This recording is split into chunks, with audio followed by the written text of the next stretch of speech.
Oh, God. I had to... I'm sorry that the stream started late. I had to, deal with some things. Don't worry about it. There's no... I mean, you know, I don't have the time to get into it. The only thing I can really say is it didn't involve refrigerators, didn't involve time travel, didn't involve water, didn't involve so much water. Oh my God.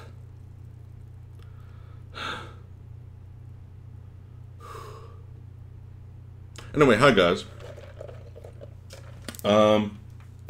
Little bit of a delay today. Also, I noticed that, like, very few people are here, but, I don't know, I don't care. Spread the stream around if you can. Maybe, like, some people were just like, oh, well, maybe he can't stream, because I said I was going to do it around 5, and then this happened somehow. Here, I'll post a little reply.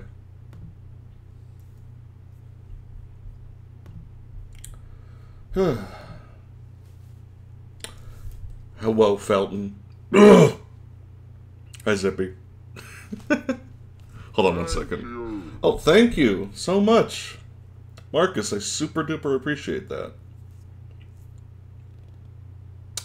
You're a wonderful baby. I look forward to eating, as always. One second. There are some bodily functions that are too gross even for this stream. One second.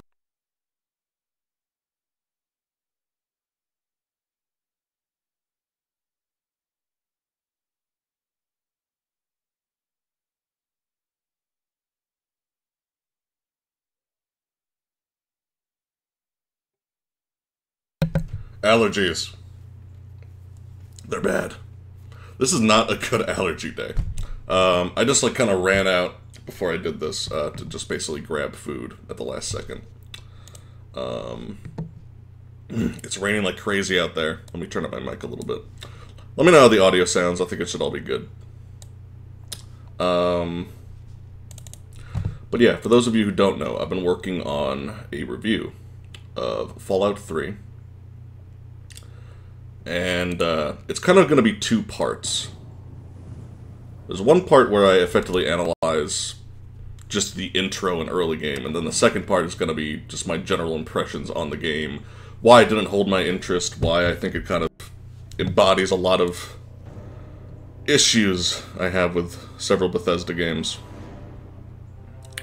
Yep. Still on Oblivion mode, that's fine. Okay. Just need a few seconds to test if the footage is working correctly. Oh, oops. Also forgot to boom bap. Thank you for the resub, Marcus. Appreciate that. Cool, seems to be working. I'm gonna be lurking as a heads up. That's fine, Felton. Hello, LimeWire. Been a little while since I've seen you. Thank God for the rain. Oddly enough, like, I guess it's just the pressure from the storm, but this rain, I swear to God, is making me worse. Making my sinuses worse. I love you too, LimeWire. Thank you. But, turn it off Discord. But yeah, I'm looking forward to talking about this. Just really quickly, I'm gonna go ahead and dive into, let's see. Yeah, here's like the late game kid. I just want to like kind of dive in here, just to show you like how far I've gotten in the story. So, this will probably mean nothing to some of you, but I'm at the point where, you know, I've already kind of allied with the Brotherhood, and I'm on my way to one of the vaults to get a Gek, which is basically a machine that can effectively revitalize the environment by some unknown scientific means. This is Charon. I don't even know if that's how you pronounce it. Sharon, I guess? What do you need? He's a ghoul underneath all that. But, And I shall follow. kind of disappointed in the followers so far. I mean, like, I already didn't like the followers in Skyrim, but I wasn't expecting them to be even somehow more boring. But, anyway, here's, like, the guy that you're probably going to see a lot in the video. It's Aku Ahmed. It's based off a character from a book that I wrote, like, a long fucking time ago. But, he's a pretty cool dude.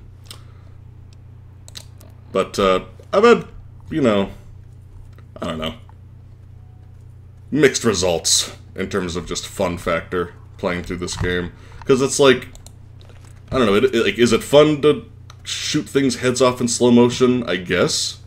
Is it enough to carry a whole game? Not really. And that's kind of what this whole game is boiled down to for me in the late game. Hate the environmental design, I've talked about that before. You know, I can only do this so many times. Oh! It's like, it's kind of funny every time.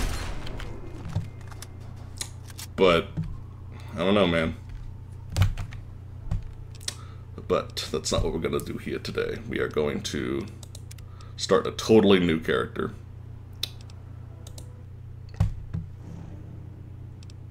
So we can complain about everything.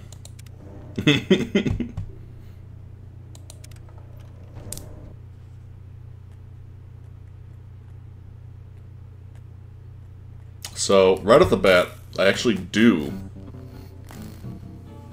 enjoy this little intro here. Set the world on fire. I think it does a really good job of setting the tone, which is actually kind of sad because, honestly, one big issue I have with this game is that its tone is very one-note and kind of repetitive. I have but one. But I really like how you start out zoomed in on this faded, broken piece of technology that just barely manages to turn itself on. And it just slowly pans out, revealing the grime, little toys, a little illusion of innocence. Then you kind of start to get a hint at what's going on outside. It's a good introduction to like the whole Fallout series and the premise of the series and the tone of these environments. It's good stuff. I love this part. Like, that's a good reveal. You know, kudos to whoever directed this little segment at the beginning. Because there's really no other segment like this in Fallout 3. Just this kind of like this simple little cutscene. It conveys so much of the game's setting, personality. It's good shit. I love the little detail of, you know, the barely standing Washington Monument in the distance, even though it makes no sense that it's standing at all. But, you know, this part of the intro is good. I've already written some thoughts down about it that are pretty positive. War. War never changes. Yeah, you're just in time still, Dad. Since the dawn of humankind, when our ancestors first discovered the killing power of rock and bone, blood has been spilled in the name of everything, from God to justice to simple psychotic rage. I've always had mixed feelings about this segment of the intro. I'm still kind of trying to 2077, figure out how I feel about it. Of armed conflict, I guess it does a decent enough job establishing the tone of everything. No longer. But I don't know. I'm a fan of minimalism. I feel like the intro, the segment of the intro that we just saw with the bus, does a good job conveying all the emotional context of this world. But as some had predicted, I don't know. I've never been a big fan of, like, here's a global history backstory segment for our game and our setting, and it's like, I don't know. I guess that my personal preference is letting the world speak for itself. That's totally personal preference. I'm not really going to complain about that too much, but I think that the setting of Fallout speaks for itself really well. Thousands were spared the horrors of the Holocaust by taking refuge in enormous underground shelters. Like, I struggle to think of anything that this segment tells us that the intro and the first few hours of the game don't convey perfectly through gameplay and exploration. All except those in Vault 101. For on that fateful day, when fire rained from the sky, the giant steel door of Vault 101 now this is cool. And never reopened. It was here you were born. It is here you will die. Because in Vault 101, no one ever enters, and no one ever leaves. See, now, that is what got me so excited to play this back in the day. I first played this game in college, and I loved that intro so much, because it felt like there was so much depth to this setting and the potential for satire and commentary on just every aspect of human condition, America's obsession with violence and military power, etc. Like there was a lot of potential here. I love that iconic line at the beginning. We'll be a girl this time. Where you say, you know, in Vault 101, no one ever enters and no one ever leaves. Like, that's such a great premise, and I got so hyped for this, like, dystopian setting. And then you just don't really spend a lot of time there. And the intro itself as a setting kind of conflicts with the appeal of an open-ended RPG. But I'll be able to give a lot of examples of that as we play through this. Look at you. Hi there. I'm your daddy, sweetheart. Daddy. Great voice acting from the father, Your though. name, aren't you? Your mother and I have been talking. What do you think about... The War Never Changes intro was to appeal to the fans of the first... Yes, that's actually something I try to make note of in my script right now. Where the big backstory exposition dump was a staple that was here to convey the idea of a pen and paper role-playing session. Okay. Yeah, that's fine. I mean, like I said, I totally acknowledge that it's kind of more of a personal preference thing. It's also brief. Like, you know, it's very minor thing. Like, it's not what I would call a real... Like, I don't like it, but it's not what I would call, like, a real criticism. You know what I mean? That's kind of always default to this when I'm doing a female character in this game. That's a good name, don't you think? Anna and Annabelle, Perfect. favorite names for a girl. Like, if I ever have a daughter, I'm gonna name her Annabelle. Look like when you're all grown up. Such a cute name. Those of you who are following the development of my game know that I have a character named Annabelle. So, I don't know. I always thought it was a really charming name.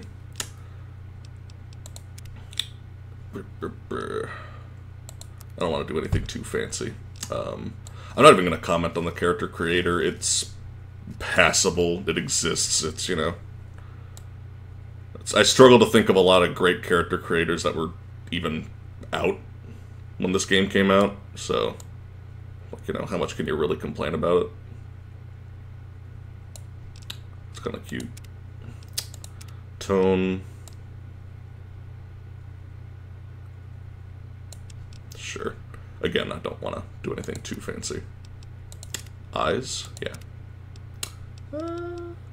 Dark brown. Let's make her a little bit punk rock. What can we do with the hair? Let's make her like bleached white. I don't know. I really can't think of any game that had good character customization when this game came out. This was what, 2008? I want to say. I don't know it off the top of my head. I have it written down on the script, but I feel like that was right. Hair color. Bleached. Oh, well, there you go. Cool. Just a little bit punk. That's good enough. Yeah. You're going to look... I mean, you're barely going to see it. See that, Catherine? Oh, beautiful. Just like her daddy. It's a big world out there, honey, full of all sorts of people. Again, like, the voice acting of the father is great. Conveys a lot of care, a lot of love. Catherine? James. Catherine! She's in cardiac arrest. Start compression. Get the baby out of here. Move! Move! 1,000. That being said, I think it's a little weird that you start being born. Hang on. I don't know. I'm not the first person to make that observation, but it seems like such a strange way to start the game. I guess living your whole life through the vault is a good premise, but I don't know about literally every major phase of your childhood. Walk to Daddy. Fuck you, Dad. I'm my own woman. You can do it. I'm gonna block you from my life. There, now you can't follow me on Instagram. My goodness, just a year old and already walking like a pro. Take Your mother this! is so proud.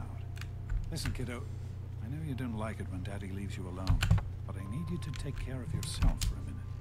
You just stay here while Daddy runs to his office. You'll be okay, honey. I'll be back in a bit. So there are aspects of this that I find kind of cute, but I don't know.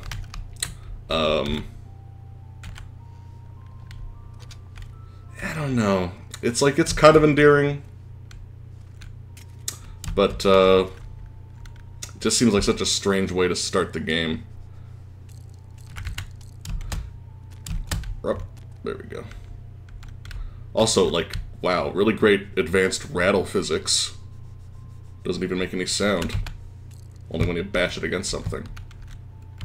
0 out of 10. This is cute. I like this. I've never been a big fan, however, of... Again, classic pen and paper RPG trope. I totally know that. But I'm not a particularly big fan of front-loading decisions like this. I never have been. That's one of the biggest flaws in this game, in my opinion. Hello, Jeremiah. Or about the Jeremiah. I keep on reading your full fancy name. But, welcome to the shit show. But, I don't know. Like I kind of talked about this in Oblivion, and Oblivion is way worse in terms of front-loaded decisions. But, as always, I'm going to lean towards agility and intelligence, and my luck is going to be completely fucked over. And that's fine. Hey. Charisma, endurance, perception, strength. Yeah, I guess that's all fine. And dandy. Yeah. But, one major problem with the abilities, the special stats, they are really not balanced. Probably the best example being intelligence. Do you want to know why my intelligence is 9? Because this game decided it would be a good idea to have one of your special stats, and I don't know, maybe this is what it was like in Fallout 1 and 2, who knows. Who knows, meaning plenty of people in chat. But intelligence dictates how many points you get upon level up to put into your skills. So, kind of important. This basically means that if you have high intelligence, every single one of your skills and every aspect of your playstyle, no matter what it is just going to be innately better. And that's something that you can't really say about any other stat. Like, they all correspond to certain skills, but for all intents and purposes, intelligence corresponds to every single thing the player does. So, not a huge fan of that. And luck is, you know, luck is better in this game than it is in most things, but in comparison, it is still kind of a dumb stat. So, not super well balanced, not as bad as it could have been, but the particular problem is intelligence and luck. Intelligence is way too good, luck is way too easy to sacrifice. So. But yeah, I'll demonstrate the skill problems in a little bit. I could pick this lock. Come on, I have tiny baby hands. I can, like, slip my fingernails into the... This doesn't even have a keyhole, does it?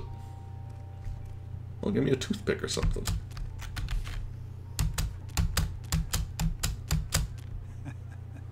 You are quite the little explorer, aren't you? The man can't keep me down. Serves me right for trying to pen you in. I'm gonna grow up to lead a socialist revolution. To show you something. See that? It was your mother's favorite passage. You know what I have to say about that, Dad? Revelation 21:6. I am Alpha and Omega, the beginning and the end. I'm an atheist, okay? I will give unto him that is athirst of the fountain of the water of life freely. He always loved that. All right, come on. Let's go see if your little friend Amada wants to play. I hate to break it to you, Dad, but you're raising a godless communist. Thank you, LimeWire, for the host. I can open the door myself, by the way. Agility was OP for combat in Fallout 1 and 2. Yeah, because it determines VATs and attack chances and such. Which is still true in this. Agility is also very good in this game. Like, I would rank it as intelligence and then agility as the best stats. Happy birthday, honey. I can't believe you're already 10. I'm so proud of you. If only your mother... Congratulations, young lady. I don't have to tell you how special this day is, do I? Down here in Vault 101, when you turn 10, well, you're ready to take on your first official Vault responsibilities. So this is where things are going to get a little interesting. Overseer, I hereby present to you your very own Pip-Boy 3000. Get used to it. No. You'll be getting your first work assignment. I want to live off the grid. Enjoy your party. I do think that this intro does a good job establishing these characters. Weird thing is, these characters are decent. I like these characters, actually. Your dad was afraid you were onto us, but I told him not to worry. You're so easy to fool. Like, I don't know, I like the relationship you have with Amada. I like how it kind of changes as you get older. depending on your actions. You're welcome. You could be an But asshole. really, your dad did most of it. I just have. And this is where we start getting into the problems of the I bet decisions. you can't guess what I got you for your birthday. Go on, guess. Basically, this whole segment lets you be innocent kid, like weird kid, or like I don't know, asshole kid, basically. Okay. One last question. Who's your favorite barbarian? That's right. So limited roleplay opportunities. Issue 14, It's and very no missing pages. incredibly linear. Yeah, I found this in a box of my father's old things. Can you believe it? Kind of weird to think about him reading comic books.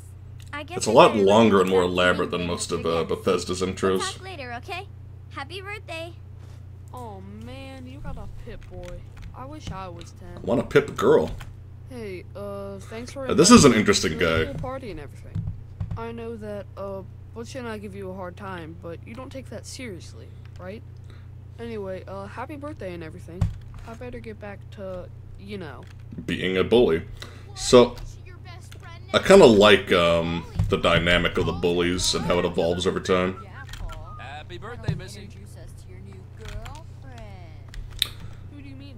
But I just wish that you could have a little bit more role-playing opportunity here, because again, like, you're just kind of going through the same exact conversations, and you can determine like one sentence every now and then. Like, there's very little in this game that introduces, in this intro, that introduces the concept of open-ended scenarios.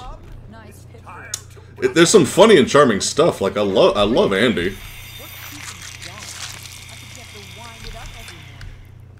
He's a lovable boy. Enjoying yourself? Allow me to wish you a... I am mortified about... Mortified. Mortified. I love Andy. How do you like that there Pip-Boy, miss? Where did that Alright? bottle go? Of course it is, just like everybody else's. They don't make them anymore now, do they? That one I've been saving just for you. Someone asked me about Fallout New Vegas. I have not played it yet. I want to. But it won't let you down. I bet you could drop a Corey bomb. promised that he's gonna Still, get it for me, so as I'm a matter waiting. of fact, I know you could. Don't mention it. Oh, yes, I almost forgot. Happy birthday. Not much, but I hope you like it. Nice. I'll just carry them over in 3D. From what I heard, most of the visual design is from the original games. I like the Pip-Boy. I do think it's pretty charming. It's cute stuff. Grog and act a barbarian. Yeah, we might as well. But, I always found the Pip-Boy's aesthetics to be very charming. All the Bolt Boy stuff. Not a lot of good examples quite yet. Like this stuff. It's charming stuff, and I'm sure that this was all like in the original, but it's still nice. All official. I know What do you think we should call our but I'm dad? not sure anyone else. Can I move the balloon? Hey, I can't. What a fucking horrible, limited world. Around all day being called a fool. Sometimes I think you really are as dumb as you look. This is supposed to be a party. This party's pretty good, I guess. For a little kid. Balloons, party hats. Not as cool as my party, though. Remember how my Yeah, dad who's got Corey? me to Oh. do magic tricks? And we all played Hunt the Mutant in the atrium? Oh, right. You weren't invited to my party. Too bad, man. It was really fun. How dare you? Look at me. I'm a precious, beautiful little... Ah! Okay, we're not gonna Enjoying yourself? press that button ever again. I hope you appreciate the effort Amata put into this party. She really seems to like you. For some reason. I love how unambiguously asshole this man is. He doesn't really visually age much over time, does he? That's not what I hear. But perhaps she'll set a good example for you.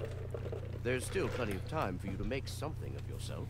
Fuck you. Think we surprised her? Again, pretty good voice acting in this game, too. Are you having a nice party? 10 years old. My. Seems It's like quite a millions contrast of to people joined Oblivion in that sense. Goodness, listen to me ramble. You're waiting for your present, aren't you? Let Amata keep the pistol? Didn't even know you could fucking... I just always figured that she would be like, nah, take it. Such a nice, polite young lady you are. Don't ever lose your gift of speaking your mind so directly. We could use more of that down here. Here you go. A nice sweet roll that I baked for you just this morning. And it's all for you. I always got the impression this lady was pretty no sharing aware of the bullshit. Never suspected a thing. Now go on. Why don't you enjoy go play yourself. dolls or something with your little friend? Thanks for coming. Having a good Dad. time? I know you were busy It with wasn't the easy water keeping this a purifier. secret. Everything's Now fine. go on. I'm Whoa. hungry. Oh, That right. stupid robot destroyed the King! Give me that sweet roll you got from old lady. So this also kind of pisses me off. The big problem here is that, unless I'm mistaken, I don't think there's any way for you to fight back when he attacks you.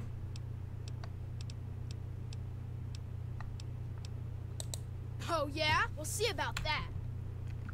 I'm sure everyone else would like a chance to talk to the birthday girl. How are you enjoying the party, Mr. Want some of this? I helped with the decorations. Bitch, I'm gonna pirouette on your ass. Oh, really? Butch, what are you doing? Lovely. Hitting a girl, and on her birthday, for heaven's sakes.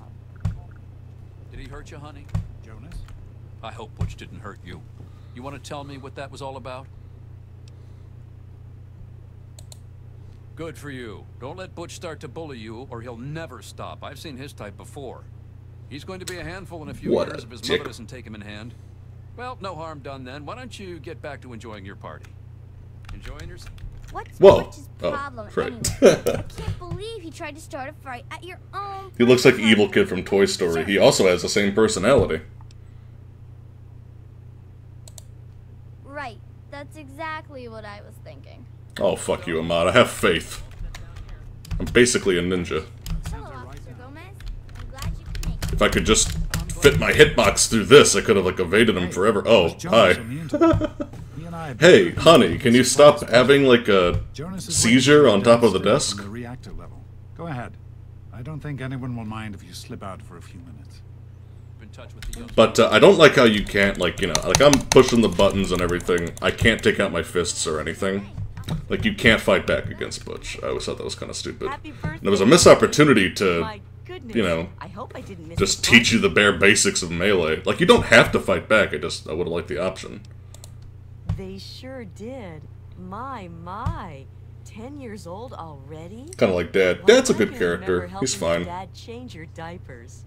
And now look at you. He's basically the A only great big real character in the grown-up story, so 10-year-old it's a with good thing your he's very own good. Pip-Boy. Since this was such a special occasion, do you know what I did? I wrote you a poem. Just for you. I hope you like it. Of course. Run along now, dearie, and have yourself a wonderful birthday. This lady is deeply unwell. Let's find out why. Case in point. Data. Notes. A birthday poem. Gray walls, impenetrable steel, suffocation, condemnation, little hands groping in subterranean uncertainty. Mommy? Daddy? Am I dead? Nay, reborn into purifying fluorescence. A face emerges, strong and male. Father to me, father to all, overseeing our lives, our eternities. Harshness of discipline, harshness of love, obedience my savior. Larva to pupa, pupa to worker, buzz. One with the steel honeycomb. 10 lies within the 101. Significant at last. Till gray seeps from walls, to hair, to soul, then eternal slumber, the sweet sleep of incineration. So, she seems cheery. I also don't like the sheer lack of exploration in this opening. But I do like that poem. It's pretty cool. Alright, we can't do literally anything except what we're supposed to. Forgot. But, you come down here, and once again, you just kind of get another dialogue example of just like, hey, be an innocent kid, a dumb kid, or a bad kid. Kids weren't allowed down on the reactor level. Like, here's dumb kid. No, wait, here's dumb kid, Here's asshole kid. Here's, I don't know, innocent normal kid, I guess. None of these are nice, really. You sure are.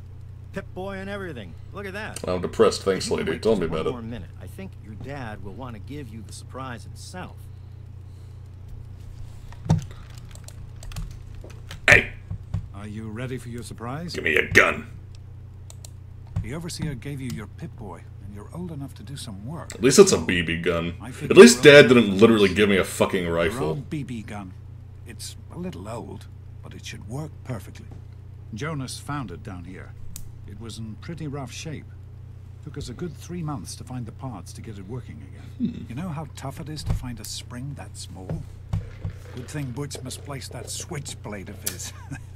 So, what do you Truly think? an appropriate poem to give to a child. I mean, you know, if you're loading on the vault, you gotta set your expectations low. What do I get to kill? This is pretty, like, presumptuous of the dad. It's just like... Easy now. It's only a BB gun, but it's not a toy. Let's go try it out. Jonas and I have found a nice spot for you. Follow me. So, I've never tested this before. So let's go try this out. First of all, that's... Oh, damn. That's what I thought. I seem to have a vague memory. Like, you can't even take your BB gun and go fuck up Butch. What's the point? Hold on a second. I think we actually can, now that I think of it. A few more minutes and then I want that place cleaned up and everybody back to work. Sure thing, sir.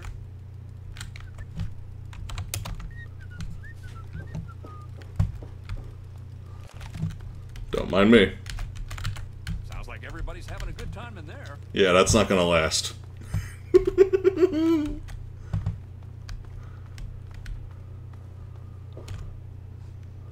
Is everyone's AI deactivated? Okay, cool. Nice party. Hi, Butch.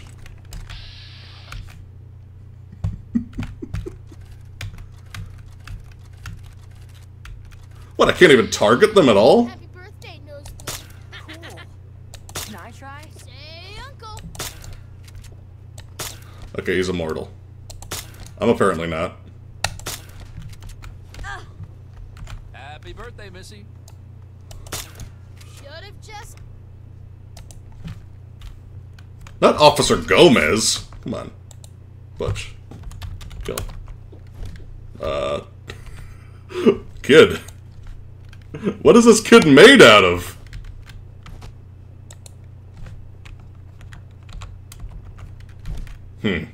Well, maybe I can test out my new shrink ray on him.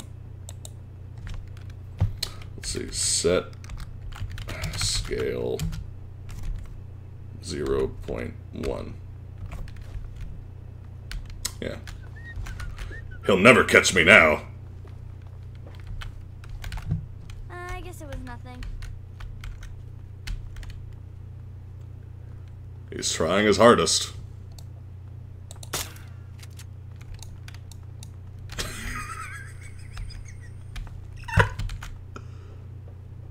Just like, next time you're getting bullied, just visualize them like this.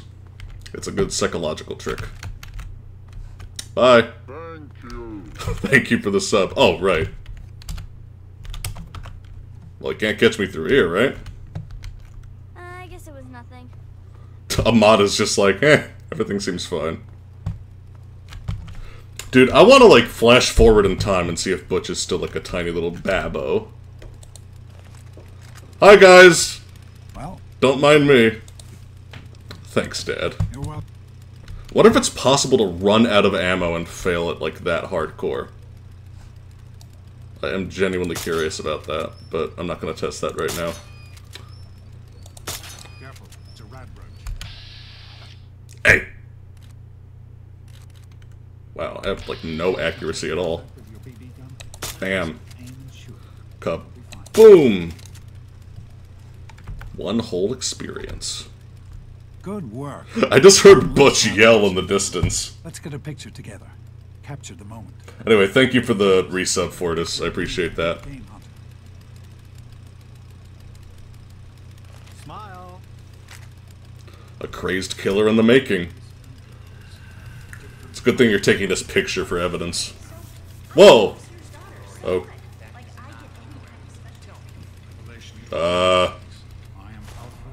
That made me a little nervous, just seeing a flash of Jonas. As far as I can tell, you're a perfectly healthy 16-year-old girl. How do radroaches get into this bunker? Yeah, they slip through the tiny radroach-sized cracks. You've got a goat to take. No, you're not. Really. How dare... When I started studying medicine, one of the first things I learned was how to spot a kid playing sick to get out of taking a test. You'll do fine. It's not so bad. Everyone has to take it when they're 16. All the stages of the vault are on the same map, so if you force Butch to COC, you can put him in an escape vault, because escape vault is a COC point. Interesting. Oops. I think I just kind of destroyed everything. Oops! So is there a tiny little, like, prepubescent Butch the size of a toothpick chasing me somewhere? At all times? Aptitude test. Because that makes this a lot better. Everyone here in the vault takes it when they're 16. Helps to figure out what sort of a job you'll have here in Vault 101 when you get a bit older. So, pay attention and try not to fall asleep. You know what the Overseer says? We're born in the vault, we die in the vault. COC is Center on Cell. It's a Bethesda term. That they may work for the betterment of all vault residents. I love this propaganda. Oh. Sound familiar? There's good dystopian stuff here. That's not the way it works. And it won't do to go around asking questions like that. Especially not around the Overseer. I want to tell you something now. It's important, so listen closely. This place, this vault, it's not perfect. Again, Dad's an interesting character. It is your home. You're safe here. Stay on the Overseer's good side, and you always will be. You understand? You need to appreciate all you have. Because what's up there, on the outside, that's not the life I want for you. And it's not what your mother wanted for you either.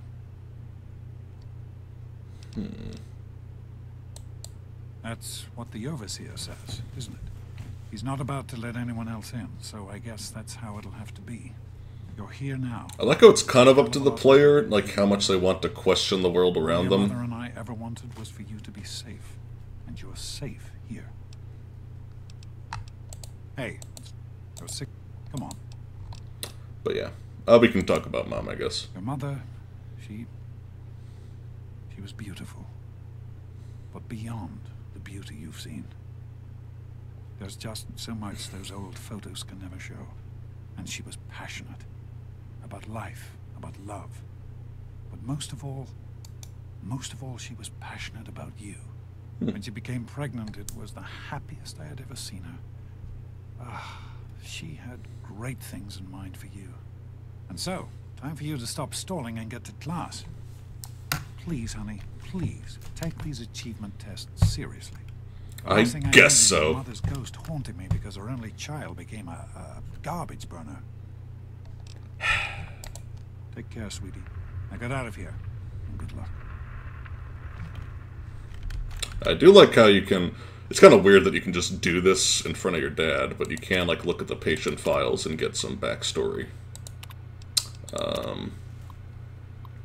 And, you know, it's some interesting stuff on all the different characters. By the way, how many action RPGs are really open in nature? I don't know. Quite a few. Okay, and beyond her look, what did you like of her? Her look? What are we talking about? Oh, the mother. But yeah, so there's some interesting stuff. You can kind of like, I like the little implications with Stanley of like, you know, the fact that the Overseer is pretty damn abusive, puts a lot of pressure on certain people. There's like no actual medical notes on Amada, it's literally just her father being abusive.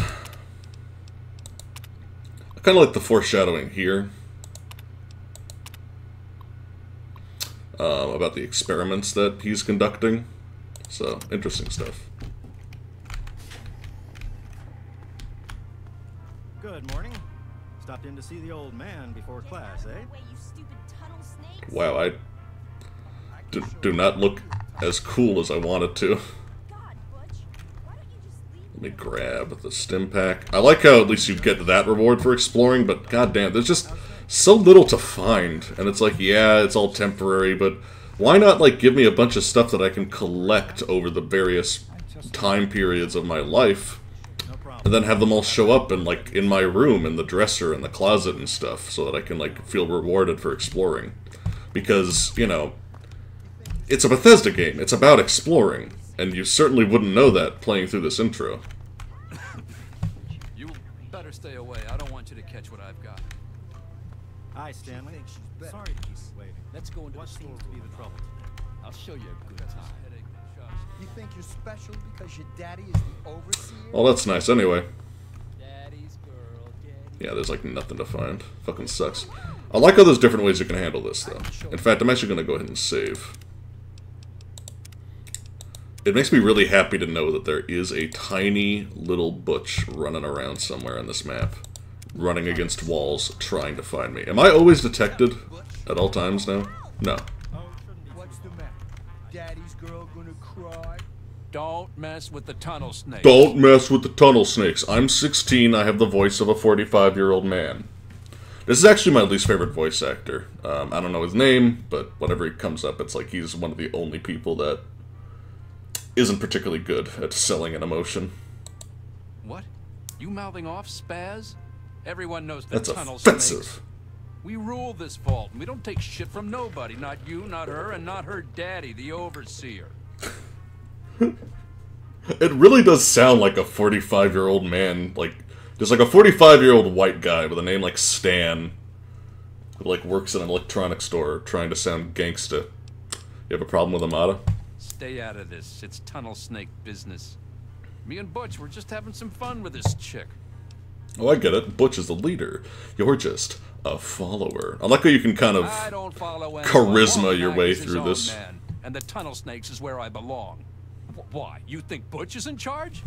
Is that what people are saying? Because it's a load of shit if that's what they're saying. I heard you do anything he tells you, and I mean anything. What? What kind of shit is that? No one talks that way about Wally Mack. He's not the boss of me. Nobody's the boss of me. I'm out of here. We're done here. Done? We're not done. You okay, Paul? I say when we're done. Don't know who put you in charge. I say we're done. Let's go, Paul. Are you sure? Butch? Okay. Whatever you say. Who are you looking at, Paul? Snakes rule. Tunnel snakes rule. Let's go. I was done here anyway. This ain't over, Daddy's girl. Do they have the same voice actor? Damn, they gave me full-blown Jesus karma. God, that's over. Thanks for getting rid of them. Assholes. I don't know why they won't leave me alone. Just because my father's the overseer, I guess? This is one of the few things where, like, I actually really like it. Like, I like how there's different ways you can handle that situation. Save once. Then load this one. Now, I don't think you can use Paul to kind of defuse the situation. That's us, and we rule. No one messes Absolute with follower. or they have to answer to Butch and Wally. You don't want to be on their bad sides. I like the impression of, you know, like, this was the kid that was basically bullied into being a bully. I think it kind of sucks because, unless I'm mistaken, there's, like, no way to kind of talk him out of it, which would, I don't know, like, he kind of seems like, when he was a kid, it seems like you had a chance for, like, a little bit of diplomacy with this dude. Like, he seems like, you know, a kid who wants to be nice, and he fell in with this shitty crowd. None of your business, because Butch said so. And what Butch says, goes. Tunnel snakes rule! Why do you listen to Butch? Because he's my pal. My brother. All us tunnel snakes are brothers. Birth to earth. Womb to tomb. Mostly because tunnel snakes rule. Oh my god. Just parroting it all. Can't think of anything. Butch says this little bitch is blabbing to her daddy about us. Let's exhaust all of his dialogue options, see if we can, like, Because we're the tunnel convince him out of snakes, this. and we rule. You got that right. Better not forget it either. Ah, shit. Much later. Tunnel snakes rule. Yeah, there's no option with him. Help! Yeah? What do you want? And I don't think there's anything I can do to talk him out of it. Like, I'm pretty sure that that's the only diplomatic option. I also like how you can run up and fucking punch these bitches in the face. That is another option you have. None of your business, kid. Get out of here before you get hurt. I'm older than if you. you mess with the tunnel snakes, you're asking for it. Got me? Oh, fuck. I'm never gonna pass this. Like I'm gonna listen to a little... And who are you? Her girlfriend? Ha! Should've known. Keep talking How like that, dare you. and we'll send you back to your daddy with a few broken bones for him to fix. You've got to be kidding me. Come on, tunnel snakes. This twerp needs another lesson. I like another lesson implying that they've, like, done this before. I'm hit. I'm hit! Tough girl, but okay. This isn't solving anything. Come on, tunnel snakes. This little bitch isn't worth our time. Is that really necessary? I'll remember that. Tunnel snakes don't mess with the tunnel snakes. Well, let's go. Can I just do this? I'll remember that. Look at all this fucking blood! Butch, I don't think you're okay. Good luck on the go. Thanks for getting rid of I don't think Butch is okay. I don't know why. I think you get more karma if you settle it without any violence. Idiots. But is this story worth how restrained a section of the game is? Rarely. Yeah, like, I don't know. I mean, I compare this to Skyrim a lot in the video. That's okay. Whatever game. Well, you made it. Butch is like almost dead. Trust me, it really isn't that bad. Just something everybody has to go through. So, okay, let's do the test. And then I'll kind of show the other options. Didn't work on your dad either, did it? Now, unless you have something else you want to discuss, take a seat and prepare for the 2274 edition of the GOAT. 2274. I'm sure you will, especially since it's multiple choice with no wrong answers. We'll start as soon as everyone's found a seat. Good luck. Oy.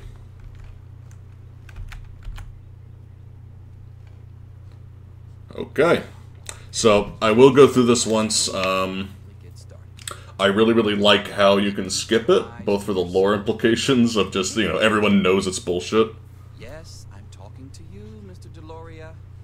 Sure thing, Mr. Broch. This isn't even something you can really cheat on. An insightful comment. Let's get started. Question 1. A frenzied vault scientist runs up to you and yells, And these are some funny situations as well. I don't know if 1 and 2 have anything like this, but I always thought it was a pretty cute little thing. Yeah, up yours too, buddy. Like, that's probably my favorite one. But yeah, this is all, like, you can kind of see pretty easily.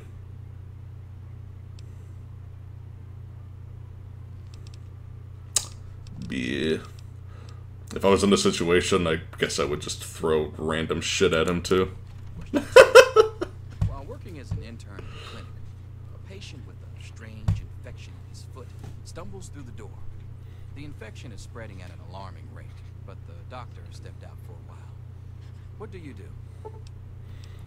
Amputate the foot, medicate the infected area to the best of your abilities. I probably would not full-blown amputate. Question 3.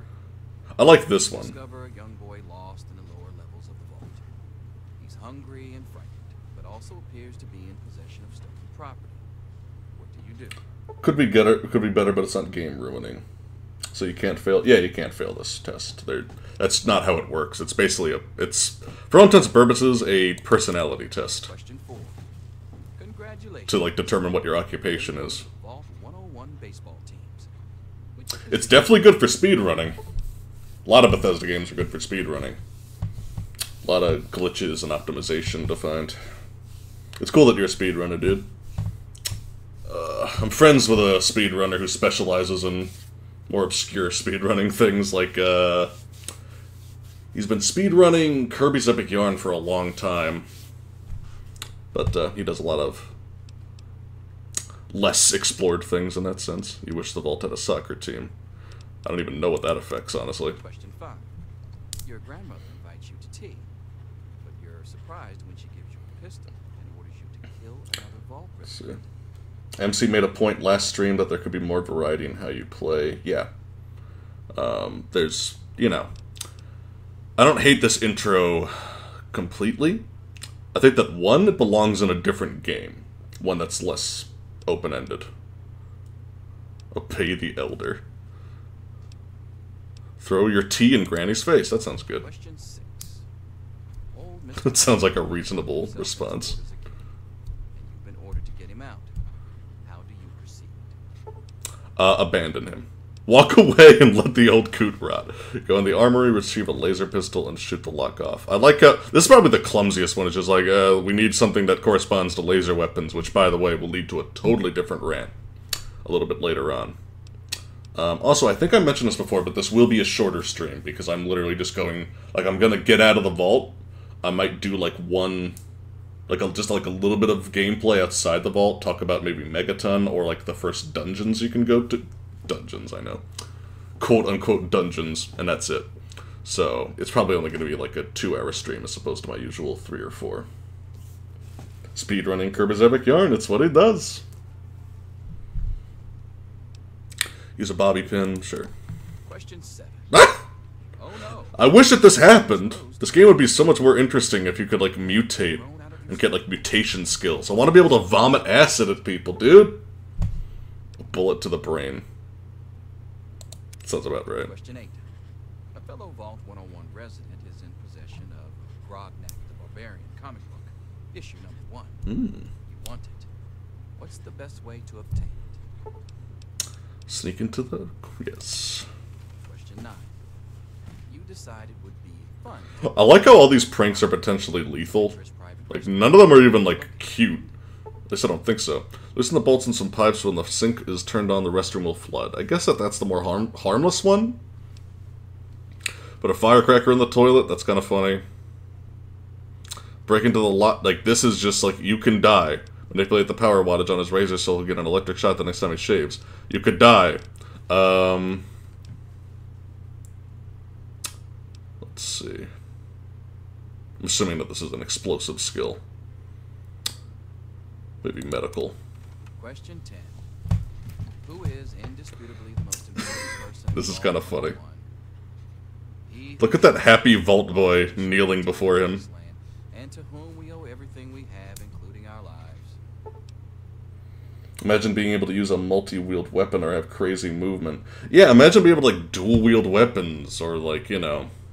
I don't know, there's just so much more that they could do. Like, Skyrim, I've talked about this before, Skyrim's individual mechanics are not super complicated, but there's just such variety to them that makes up the difference, effectively. Like, you know, like, there's a lot of perks and skills associated with melee combat. Is it enough to carry a game? Not really, in my opinion, but if you add magic on top of that, you add poison on top of that, something like that, then you got a pretty fun game. You have, like, a pretty interesting playthrough with a lot of variety. That's always been something I think that Fallout 3 does not exactly excel at, because at the end of the day, your 3 primary means of doing damage, laser weapons, small guns, and big guns, are just different forms of the same kind of gameplay.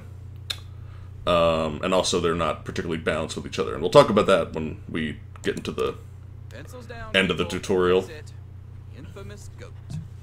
I'm sure most of you didn't find it so bad. Others, well, there are always openings in the maintenance department. Don't forget to hand in your test. So you can always be a janitor. Do these 4 options have a different effect? It'd be kind of funny if there was, like, a hidden thing like that. Or to pray, as the situation warrants. Apparently you're management material. Huh. You're going to be trained as a shift supervisor. Could I be talking to the next overseer? Jesus. Stranger things have happened. Whatever, I just answered randomly. Is that how you got stuck with your job? Ha! Closer to reality than you might think. Listen, I was just as obnoxious at your age. I didn't take the goat seriously, and look where I ended I wonder up. if this is like the default result or something, or like a punishment. Test is a joke. You don't like the results. I like the openness of this. Out any way you want. Just let me know. I kind of like Mr. Brotch. That's how you pronounce it. Medicine, sneak, speech.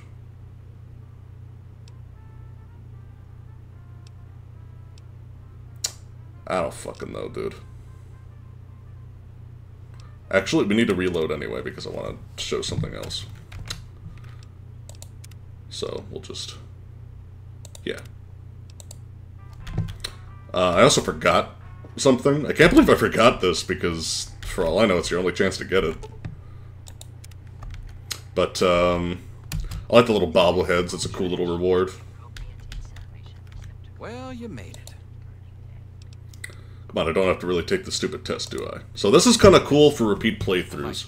This is one of the old, this is one of the major considerations they have for allowing kind of multiple playthroughs, where you can just effectively skip it like this. Tell me how you want.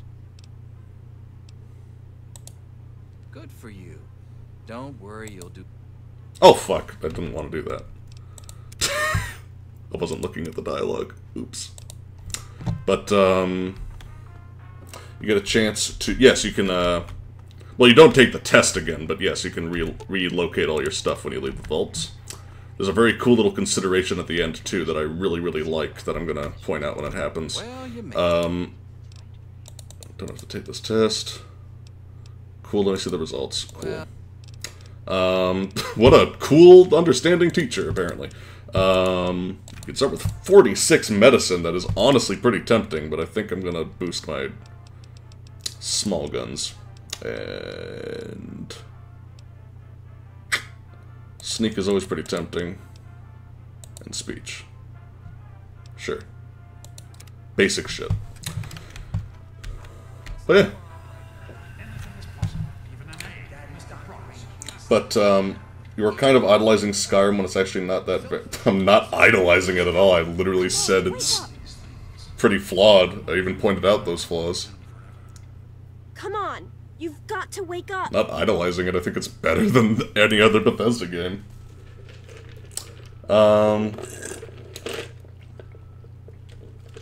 Oy. What's wrong, Amada?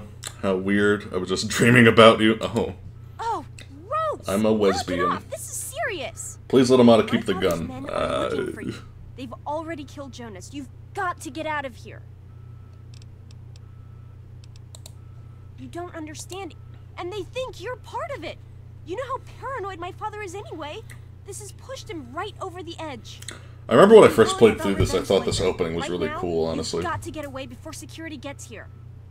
Please let Amada keep the gun. I don't see what the benefit is of doing that.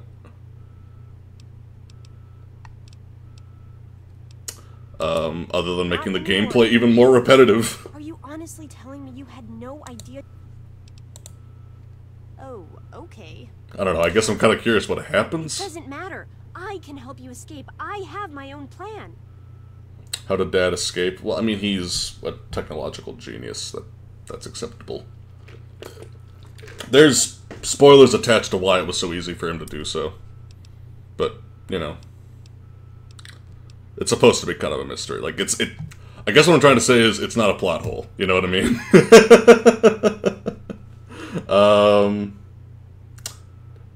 Let's see. Yes, he used console commands. He's just that good, dude. She takes over the vault, so summon yourself another gun. Really? I don't have... Listen, there's this... Use these... My father's not stupid. The tunnel is... Oh, one more thing. I really don't want to do this, because it's just going to make this even more...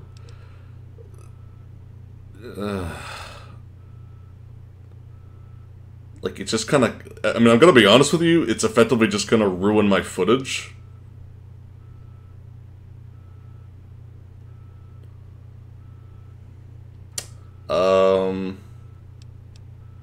I don't know.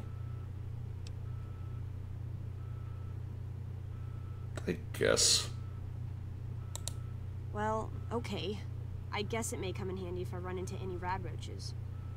Alright, I'll try to meet you at the exit. Watch out for security. Good luck. Okay, I'll admit, I've never done this, so I'm kind of curious where this is going. This is that opportunity I was talking about where they really could have thrown me a bone here and had me collect things throughout this playthrough at the opening and have them all kind of manifest in this dresser. That would have been a cool little detail. Yeah. A lot of people don't know about that, but you hold down the menu button and it uses your Pip-Boy as a flashlight.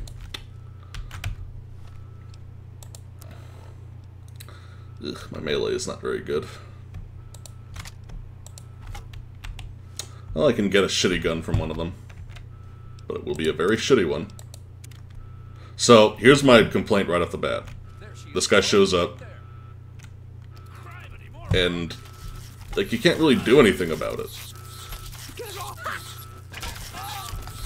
Like, you can't talk your way out of that scenario. As far as I can tell. There's no way out of that situation that does not involve either killing that guy or just awkwardly running away and having him beat the shit out of you as you do so. Like, there's no role-playing opportunity to, like, talk him out of it. You know? Let's grab a little bit of radroach meat. Just for healing. I think we bump into a friend here. Yep. You gotta help me! My mom's trapped in there with the rat roaches! Let's see. Player.add item. I don't want to do that. I want, like, let's have there be actual consequences to this. It will improve the footage, though, so maybe I'll do it. Yeah, I'm asking you. So what? Look. Good role-playing opportunity to just tell him to go fuck himself. You know I never meant any of it, right? Oh my god. But it's my mom. Sure, I don't care why. Just get her out of there. I like how Butch is just like a pussy-ass bitch in this scenario. I apparently have a 0% chance to hit that guy. I don't know why. There. The addition of slow-mo battle cams was a brilliant idea on Bethesda's part, I gotta say. You're the best friend I've ever had, man. Hey, I know it isn't much, but I want you to have my tunnel snakes jacket. Hey, bada bing, take this jacket. Hey, what are you gonna do about it? I think I'll take that, honestly. Boost my melee. Right now. So, just because it's gonna improve the footage, I'm gonna go ahead and be that guy.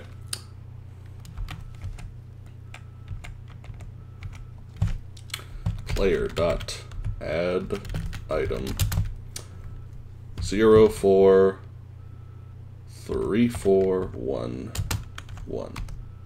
Oops. Must have typed something wrong. Oh, F. I read that as a 1. I think I might need new glasses. Oh, I don't have any ammo. But I'll find it on the guys. We'll be fine for, like, the next fight, obviously. Like, it's not like this is difficult or anything. I literally just want the gun because it'll make their footage less repetitive.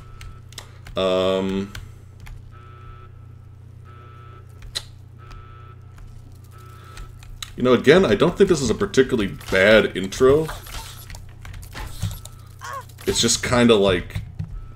It's just so linear, and it doesn't it's not a good representation of how the game is going to unfold. Oh, I do have ammo? Do I? Oh, no, I just had BBs. I got excited, like, hey! Oh. Poor lady.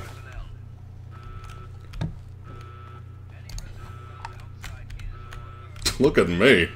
I'm a bad bitch right now. Running through the halls with a baseball bat and a riot helmet. This is my aesthetic right now. Leather jacket, popped collar. Wait, are you the nice guy? Yeah, you're the nice guy. I'm not gonna kill you. This is kind of a weird scenario.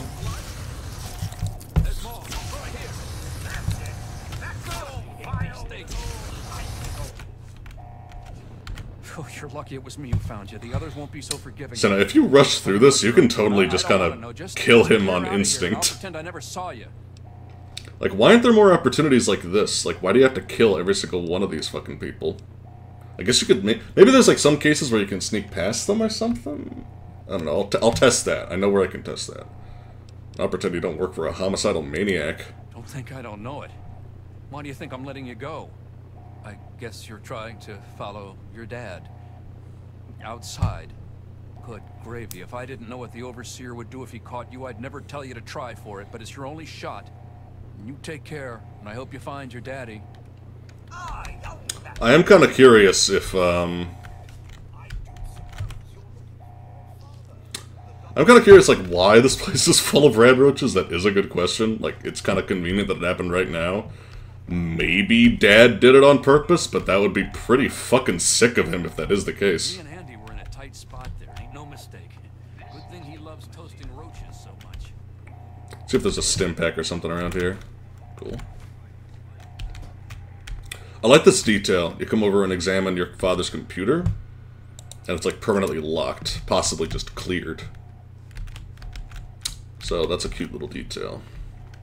But lots of bits of foreshadowing. Like, again, like, it's not like it's a horrible intro, it just does not suit the kind of game that Fallout is. Like, you would never get the impression that this game is big and open by playing this intro in and of itself. It's like, yeah, you know it's open because it's a Bethesda game. Okay, this is where, like, a lot of the testing comes in that I was talking about before. I'm gonna try to sneak past these people. Here's the thing, if I do that, you're basically letting these people die.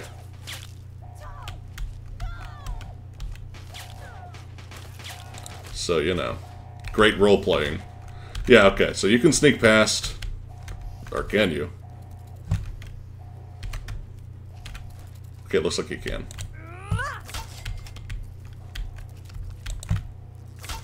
So, at least there's that option, but you can't talk them out of it or anything.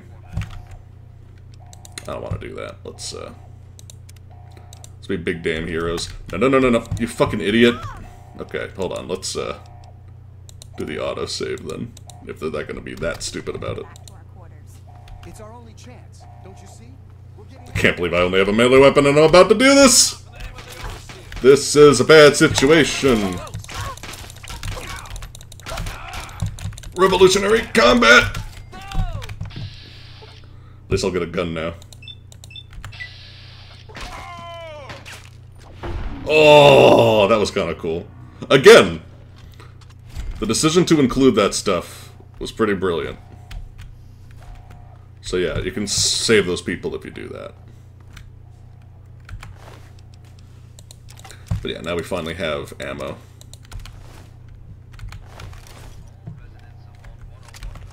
Let's get rid of this BB gun.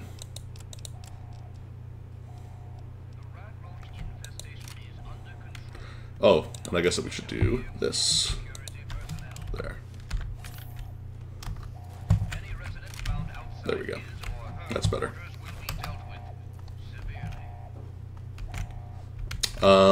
There's some stuff you can loot, finally.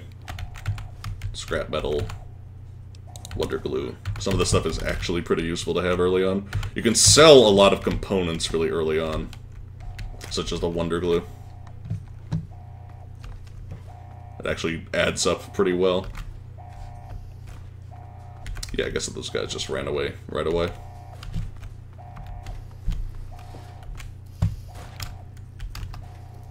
Oh! Get away from me! Nice shot. Not a big fan. I talked about this before. Not a big fan of the inaccuracy of the guns. Like, you can kind of see what I'm talking about right now.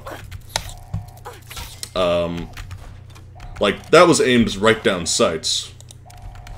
But because of the way that the gun mechanics work, it's just unreliable. Like, you don't know when you're gonna hit. See? Like, that went basically right through that guy. And this has always been a problem.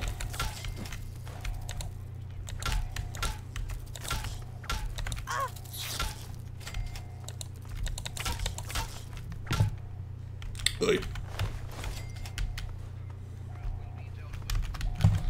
Now I know there's another guy around here somewhere.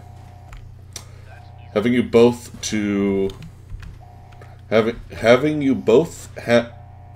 having to AI manned, having the random chance shit is dumb. You and the AI. Yeah, there you go. Yes. It's like a half-assed turn-by-turn concept, I guess. Shut up!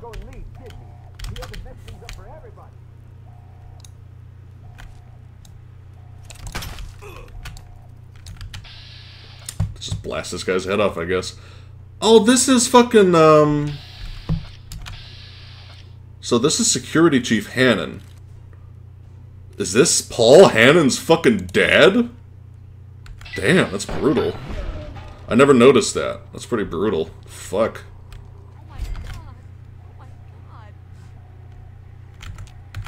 Jesus. Just tell me about it, lady. I also... So, like, this is debatable. And I'm kind of curious what you guys think about this, because I want to mention this in the video. I don't like the fact that I'm a sheltered 19-year-old boy or girl who has never, like, you know, killed a person before. Like, the most I've killed is a rad roach. And I transitioned to just being okay with just casually killing anyone. The reason why that kind of thing is fine in the opening of something like Skyrim or Oblivion or more, I guess Morrowind doesn't force you into that immediately, but it basically does eventually. You can make up whatever your backstory is. In this, you can't, which conflicts with a lot of the role-playing nature of this kind of game. Like, you determine next to nothing about your character's backstory in this game. So that's always been one of the major problems I have with it. That's like one of the biggest issues that I cite in the video. I don't know anything. Be reasonable about it. Officer Mack may enjoy this, but I don't. Okay, I'm curious to see what happens. Tell us where to find your friend so we can talk to her. So she doesn't fight back? She's my friend. I was worried about her. What does she have to do with any of this anyway? Let's save right here. Probably nothing. Which is why you need to tell me where she is so I can talk to her. Is she gonna fight back with a pistol? Amata, where did you get that gun? Just get away from me. I don't want to shoot you, but I will. I swear I will. How dare you threaten me? And with my own gun. I'm your father, damn you, and you'll show me some respect. Officer Mack, don't just stand there. Don't make me take that gun away from you, girlie. Just hand it over. Nice and easy now. No, get away from me! Oh my God, Amata! What have you done?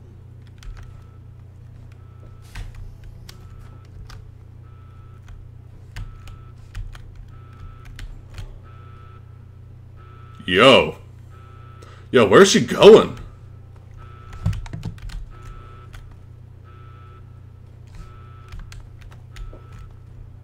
This would go easier if you just surrender. I hope you're here to turn yourself Wow, in. that's actually pretty cool. You're already in enough trouble as it is. Don't make it worse for yourself. Let's see, I wonder what the old Elder Scrolls were like before Morrowind. Anyone played them? I mean, they're like a totally different entity. But no, I haven't. Gotta go to sleep. Good night, everyone. Bye, Marcus. Thanks for stopping by. I place the good of the vault above everything, but I admire your protective instinct. Now then, hand over your weapons. I'm kind of curious what happens when you give away the weapons, but I don't see why any player would ever do that. Let's let history be the judge of that. If you had paid attention to Mr. Broch, you'd understand that history is invariably written by the victor. And I intend to be the victor. You won't survive the night. Guards, help me! Guards, help! Okay, whatever. I hate how he says that when there's no guards alive.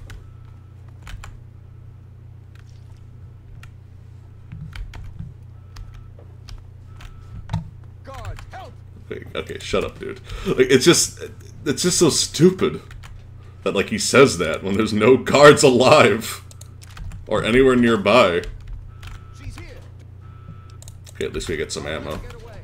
You can get a fuck ton of ammo later on, anyway.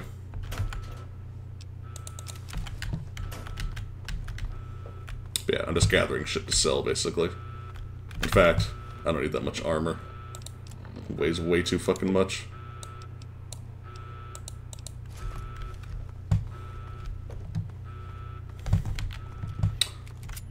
Jonas! Fuck! Oh well.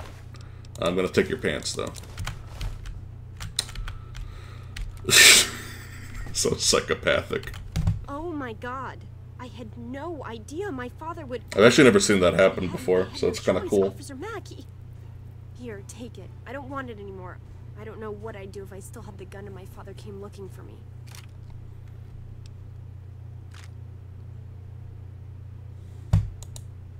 I don't know. I don't know.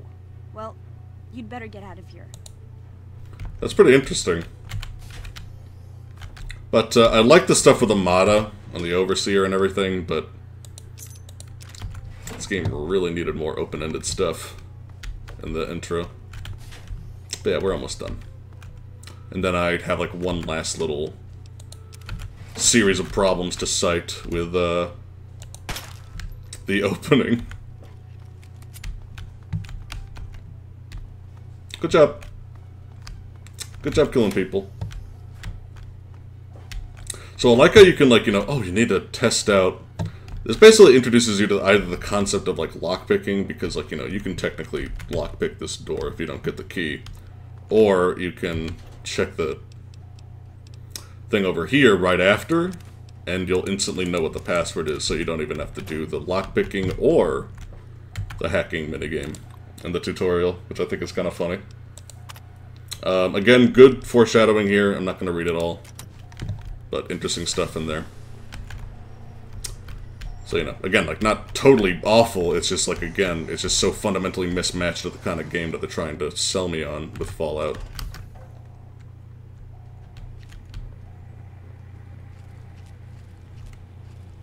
I'm a sneaky baby. Wow, that's... accuracy is not impressing me right now. There we go. I think that perception determines your VATS accuracy.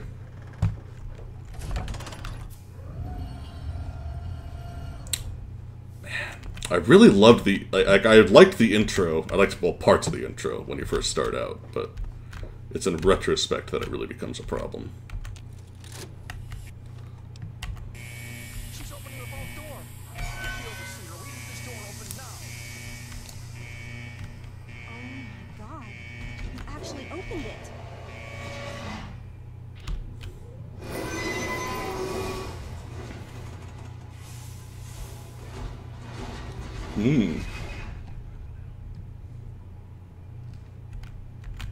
You did it! You opened the door! My god. You know, when I gave, thank you for the follow, when I gave Amada the pistol, I was actually thinking, like, is she gonna fucking kill her own father? Thought that would have been pretty badass. You're right. I should have never doubted you. Why don't you come with me? Yeah, seriously. It's tempting, but It's really weird that you can't take her with you, honestly. Vault needs me more than you do. It would be cool if you could take, like, an interesting, well-developed follower character with you early on. If you do catch up with your dad, tell him I'm sorry for... God knows Bethesda needs more of those. Jonas and my father and everything. Goodbye. Whoa! So now here's the thing, like, if you leave without fighting these guys, like, they just beat the shit out of Amada, so you're kinda an asshole if you don't do anything about this. I'm not crazy enough to go out there. I knew you'd turn up sooner or later. There she is. Man, this is great combat. Can you do, like, the... Okay, at least you can do, like, the running power attack. Thank God. Okay, 0, really?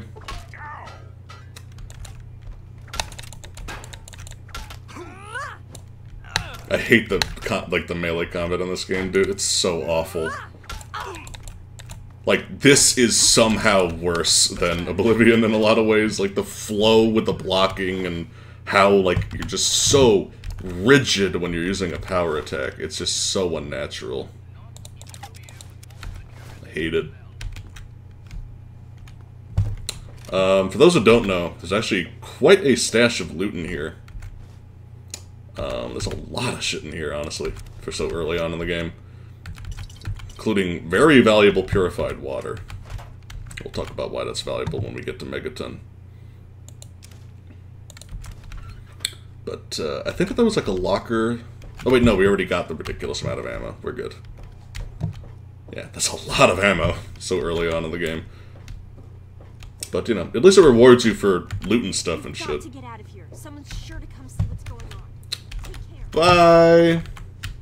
I love you! Okay, that didn't work. Bye! So here's a cool touch that I'm actually pretty fond of. I like this. Just that moment. Great sound design. Listen to that.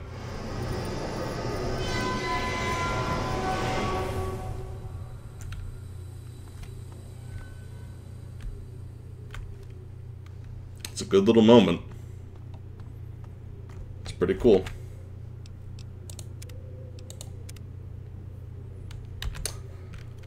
So, here's a cool detail. The game autosaves right when you touch this door.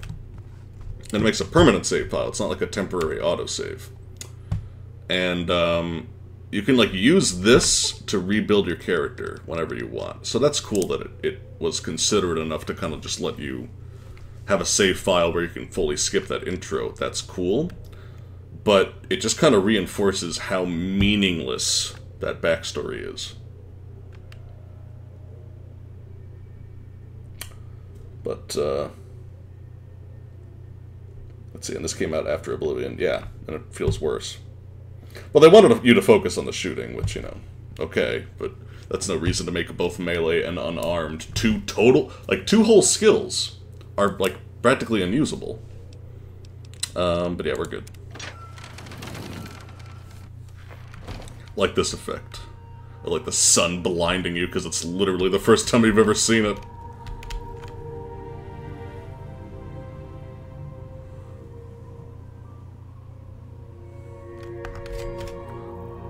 It's a cool effect. Then you get out and it's like, wow. This place looks really fucking boring! Nah.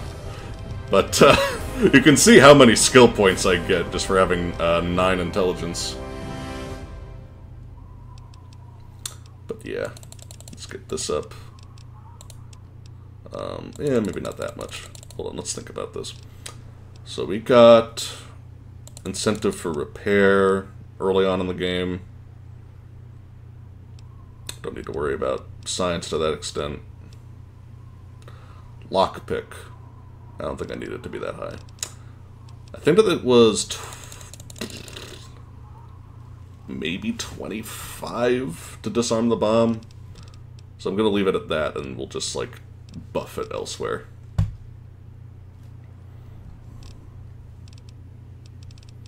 Let's see, speech.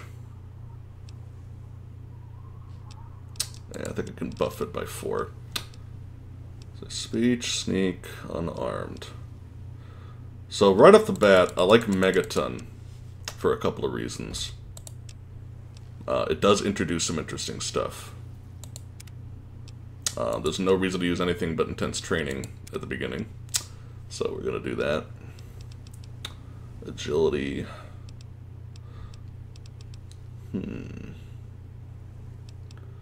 Let's do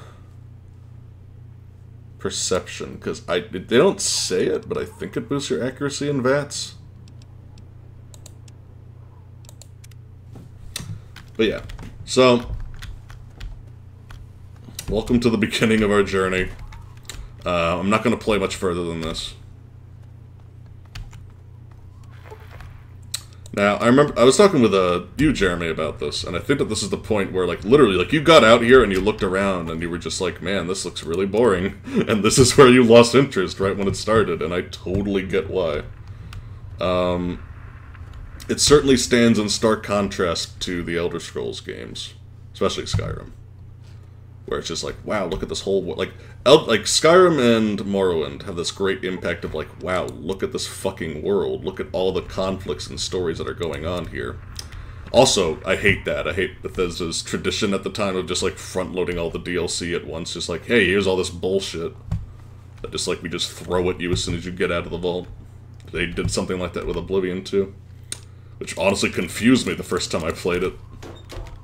Because the first time I played Fallout, I didn't have all the DLC installed. Like, see, like that's just so annoying. Like, stop. Let me move. I just got into the open world. It's really like inorganic if you are playing this game for the first time with like the Game of the Year edition, where you have all the DLC installed. Wow, you are incredibly durable. But I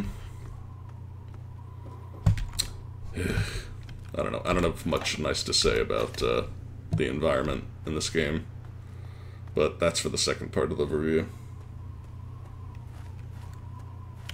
Kind of prefer how Dark Souls... Yeah, like, even Skyrim handled the DLC much better. Like, they just have, you know, like, if you're ready for it, then you talk to the appropriate NPCs.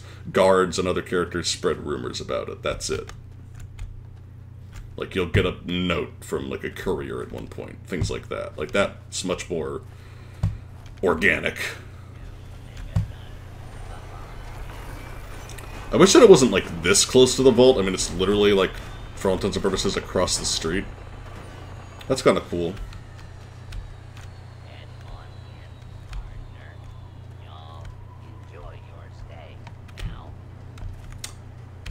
They should have given this guy a cowboy hat. Missed opportunity. Welcome, welcome. My name is Crow, and I travel the land offering vestments of protection. And you are fortunate I found you in time. You bear the look of one who is haunted. Yeah, more to kill, that's a good point. I think that Dark Souls doesn't handle its DLC perfectly, because, like, you don't even know what's added unless you look it up online, basically. Which I don't find to be a particularly organic way of doing it. There are 3 ways they should have done DLC. 1, an NPC dialogue, 2, notes in your houses, or courier gives you the message. Courier and NPC dialogues are the best, because, like, you know, you can't assume that you have notes show up in the house, because it requires the player buying a house. Or, not buying. You don't have to buy houses in this game.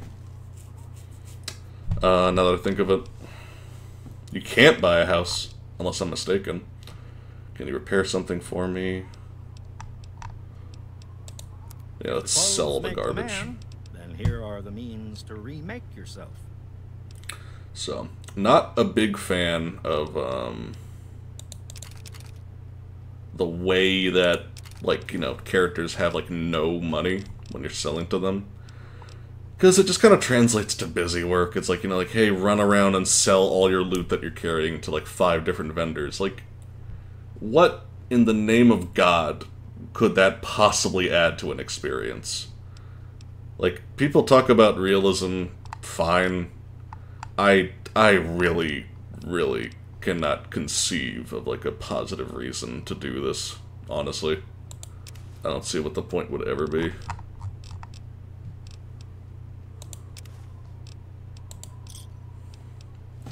Get rid of the BB gun, because fuck that shit. Baseball glove. Basically all the garbage. Frag grenade. Oh, I guess I... Wow, you have no money. Okay, whatever. Thanks. It's bullshit. Stay. Megaton. I don't know. Friendliest town around. In a game, like, I think that it's very rare that you should sacrifice quality for realism. I like how he reacts to whether or not you're wearing a vault suit. Name's Lucas Sims, town sheriff, and mayor too, when the need arises. I don't know why, but I like you, girl. Something tells me you're all right. So welcome to Megaton. Just holla if you need something. Let's see. Yeah, the money limit is like, I don't know. I've never been a big fan. Friendly and well-mannered. I think we're gonna get along just fine. You treat my people nice, and you're welcome to stay as long as you'd like.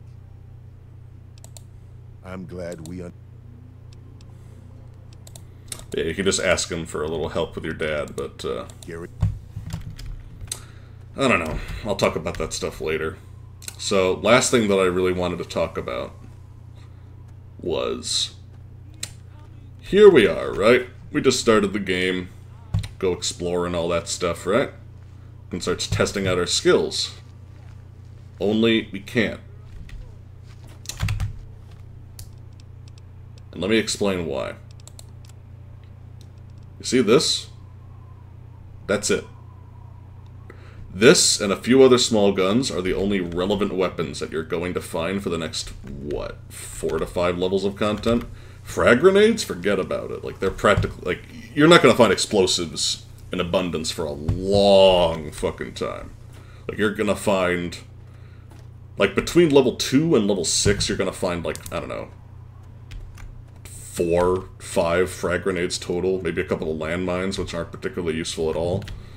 So, you know, it's just very irritating and disappointing.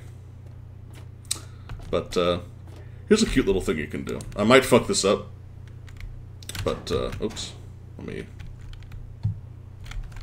I literally just said that doesn't belong to you. It's like, lady, it's a trash can. I think I'm okay.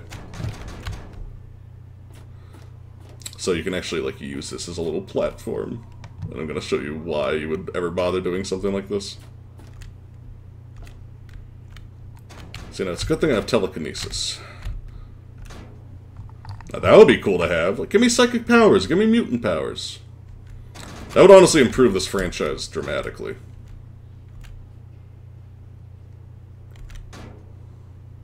But don't give me anything about it being unrealistic. There's, like, nothing about this setting that's realistic at all.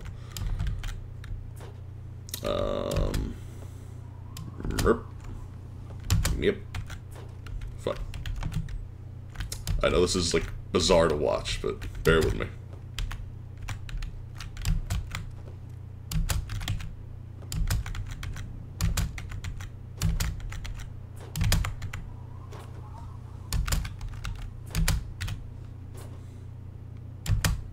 There. So now you can do this, and you can actually sneak up to Lucas Sims' house, where you will come up here and find that there are several doors that lead absolutely nowhere for basically no reason. I can't imagine why, but just the thing that's in the game for some reason. But if you come over here, and you have to be sneaking while you're doing this and be undetected, you can kind of break into Lucas Sims' house. It's not really counted as breaking in, really.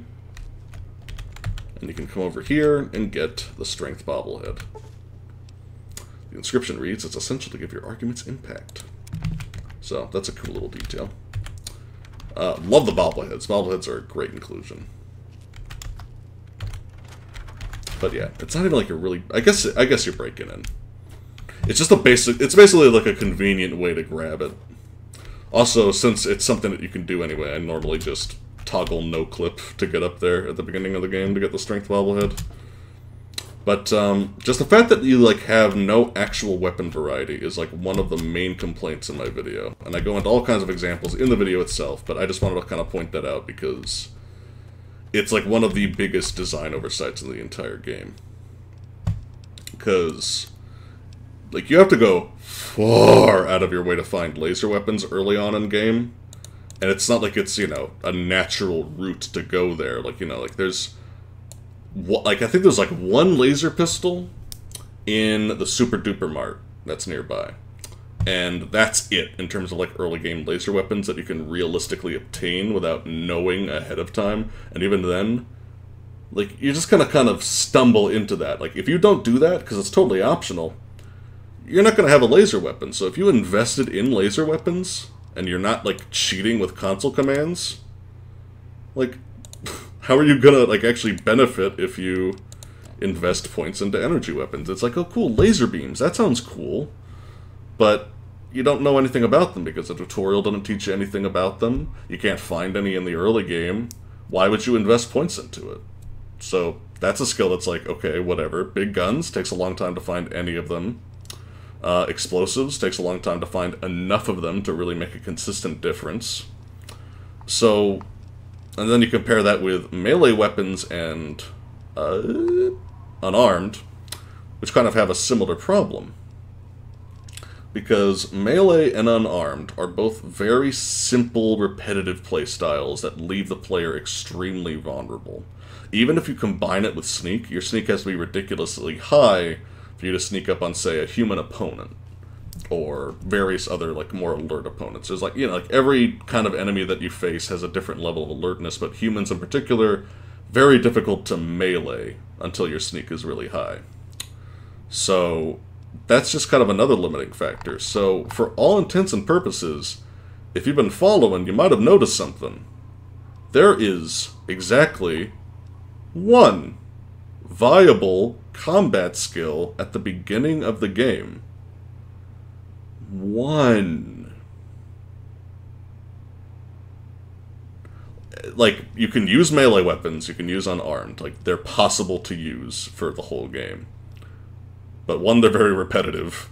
Even more so repetitive than, like, small guns. Because at least small guns include shit like sniper rifles, rapid-fire weapons, pistols. Like, at least there's a variety of different kinds of weapons. But in Skyrim, like, you can use basically everything by the time you get to Dragon's Reach. So that's something. It's not perfect, but, you know, besides the crafting skills, like, the intro of Skyrim introduces practically an opportunity to test out every skill outside of crafting by the time you leave the first cave, and it does so pretty quickly. So the player gets an idea of, like, what kind of mechanics are in the game very early on, and I think that that's a really good policy. So yeah, that's kind of like the big divide for me. That's where a lot of the conflict comes in. Thank you for the follow. I guess people are do people enjoy when I just sit down and literally just analyze game balance, impromptu, live? I guess so. Otherwise you wouldn't be here, huh? I'm glad. I hope that people are enjoying this kind of thing. Unarmed just doesn't make much sense in a gun setting. Yeah. Like, in a medieval setting, I guess it's still a little bit of a stretch, but at least it's believable, because it's like, it's a fantasy game. You're a magical monk man. But, yeah, and you can even learn the enchantment table stuff and alchemy and stuff at Dragon's Reach. And there's plenty of opportunities to find an alchemy table and an enchantment table before you get there. I was always disappointed by the lack of crafting in this game. Like, there was a lot... And not because, like, you know, just crafting systems are innately fun, but more so just like, why can't I craft my own gadgets more frequently? Like, to get a schematic in this game requires a pretty big... Yeah. Thank you for the follow. Requires a pretty big investment. Like, it takes a long time to buy the money. Like, to get enough money to buy a schematic. And then you have to harvest all the resources, so shit like that. But, yeah.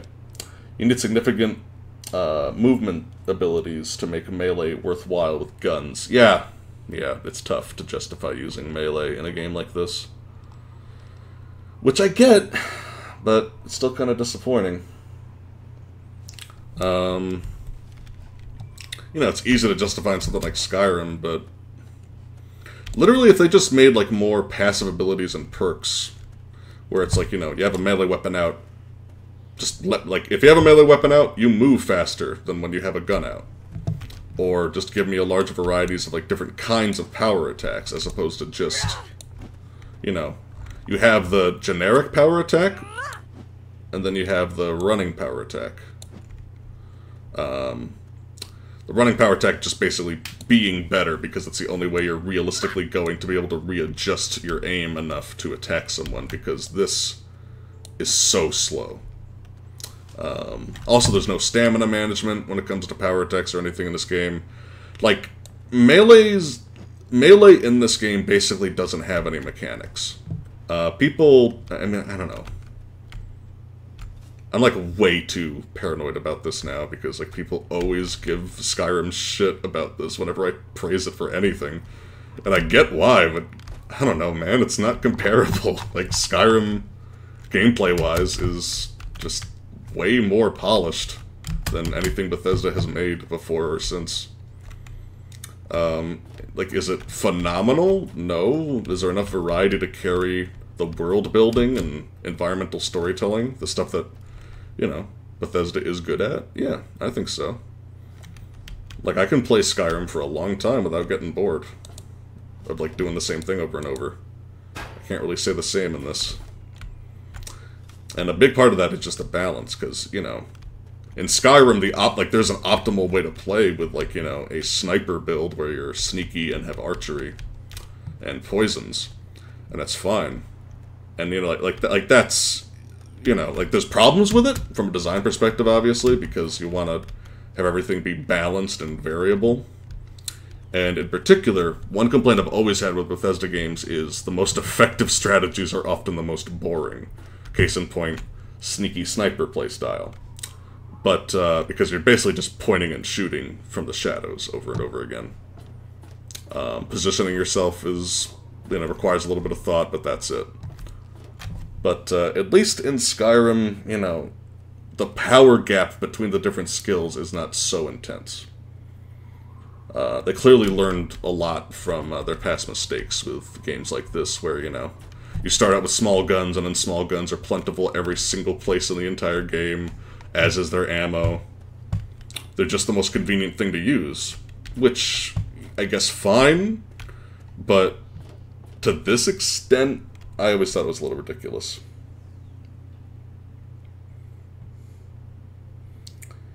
Let's see. Is there a long time between this and Skyrim? Yeah, it was only 3 years, but they improved pretty dramatically, in my opinion. But maybe as an example, how about making the mutation be about making melee viable? I think that would be really cool.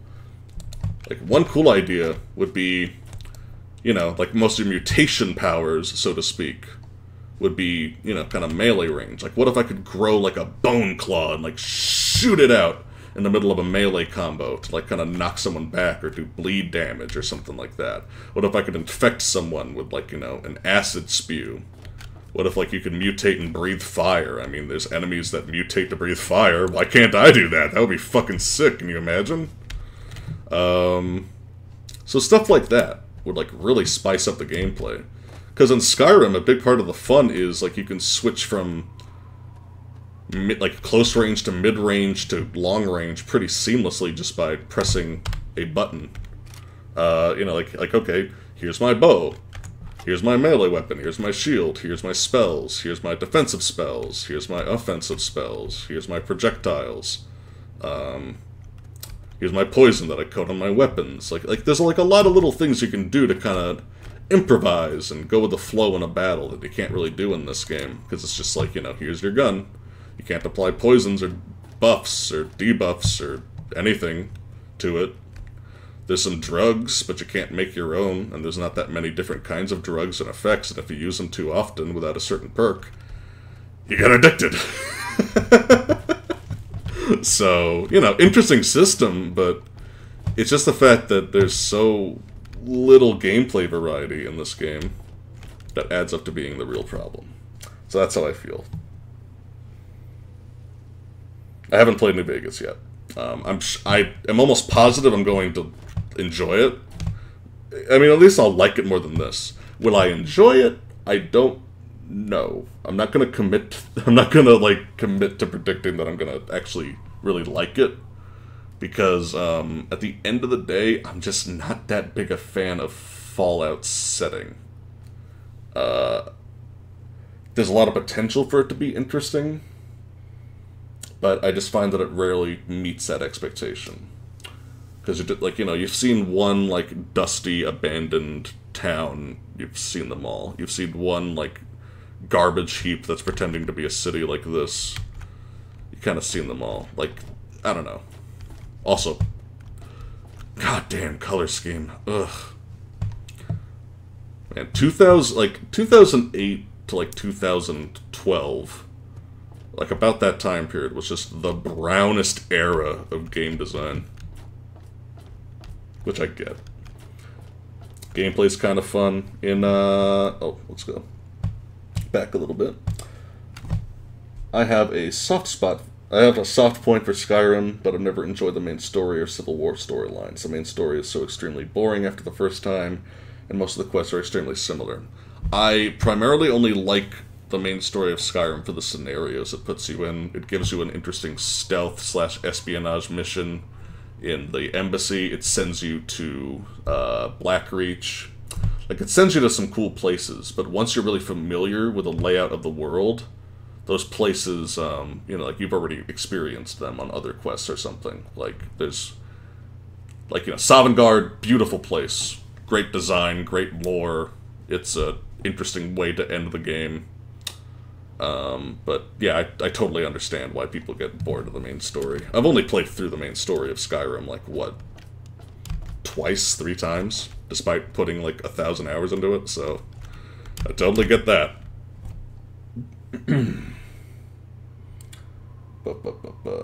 Gameplay's kind of fun. You know, Skyrim can be fun to play, which in my honest opinion, out of what I've tried, it's the only Bethesda game I can say that of. Like, in Skyrim, if I'm playing Skyrim, I will often have moments of just like, I just want to go fight. I just want to go explore. I just want to go sneak around. I just want to hit a bandit camp. I just want to hit a, like, you know, a Falmer cave or like a Falmer city or something like that, because it's fun to just fight shit sometimes in that game. Is it super duper complex? No. Is it more complex than most action games? In terms of preparation and character building, yeah. So, you know, it's decent. I've always called the gameplay in Skyrim decent. It's good. I like it. It's not the best, but it does its job.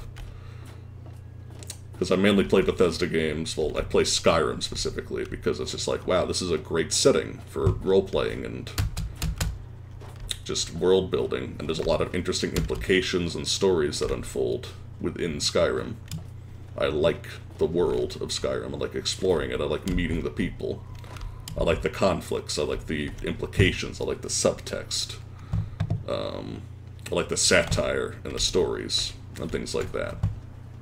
It's good shit. But setting is super important for me enjoying a Bethesda game. That's why this is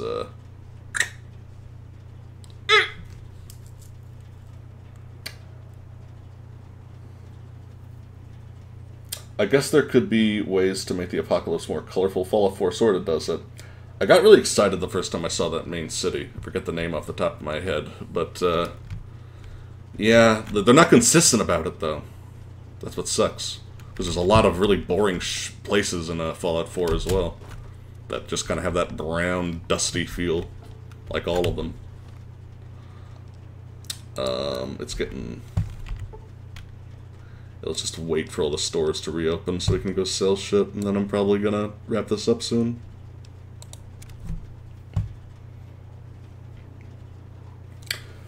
I wish I knew as much about game design as MC. He says what I feel about most games. Well, thanks. I mean, I don't know. It's what I do, almost exclusively. So I hope that I'm good at articulating points. I've been doing this for, like, we're approaching it about 6 years. I've only done it, like, as a job for, like, what, 3 or 4. But, technically been doing this for, like, you know, 6 years. So that's pretty fucking nuts. I started in the middle of summer. I'm, like, the exact date is escaping me right now. It was, like, July or June in the summer of 2012 that I started with my first Ocarina of Time video. Megaton is a great layout. The color scheme and the repetitive textures really hurts it, though. Great layout. Love vertical designs in cities. I just, like... The benefit of a vertical design is that you can kind of, like, look down and see, like, you know, beautiful vistas of the city, but that's not gonna happen in Megaton. But I do like how, you know, moving around the town is actually pretty interesting. You know, it's not bad. You're looking for the mayor or the sheriff? Let me see if I can disarm this bomb. I can see about disarming that bomb for you. Now, I'm not going to do it right away. I don't need a reward. I couldn't sleep at night knowing you all could die. Yeah, let's go with That's that. mighty decent of you. Just don't, you know, go blowing us up. All right. Hey, Jamokin. Good to see you. So, here's like a big conflict. I might mention this in the video. It depends on how long it's going to be. So here's like a weird thing, right? This game is all over the place with its openness. Because you start here, and you go to Megaton. You know, like, you don't have to go to Megaton to advance the story. I'm sure that most of you know that. There's ways to skip a lot of this stuff. But you come to Megaton first thing, you investigate around, you can go talk to Moriarty. You can kind of try to get the information out of him by just using a speech check, if your charisma is high enough. You can just bribe the information out of him if you have the money. You can do a kind of dirty favor for him, do his dirty work for him, and, like, you know, kind of go get some caps for him from a pretty innocent person that doesn't really deserve the treatment. Or you can sneak in and hack his terminal if you have a high enough science skill. Or you can grab the password from this cabinet. So, like, there's a lot of options, and I'm a big fan of that. You can also kind of go talk to other characters that work here to get some advice. So, like, this is a... You need something? A drink, maybe? Like, the dialogue in this area is really cool. Because it's like, whoa, what the fuck are you? I guess they don't have a lot of ghouls in the vault.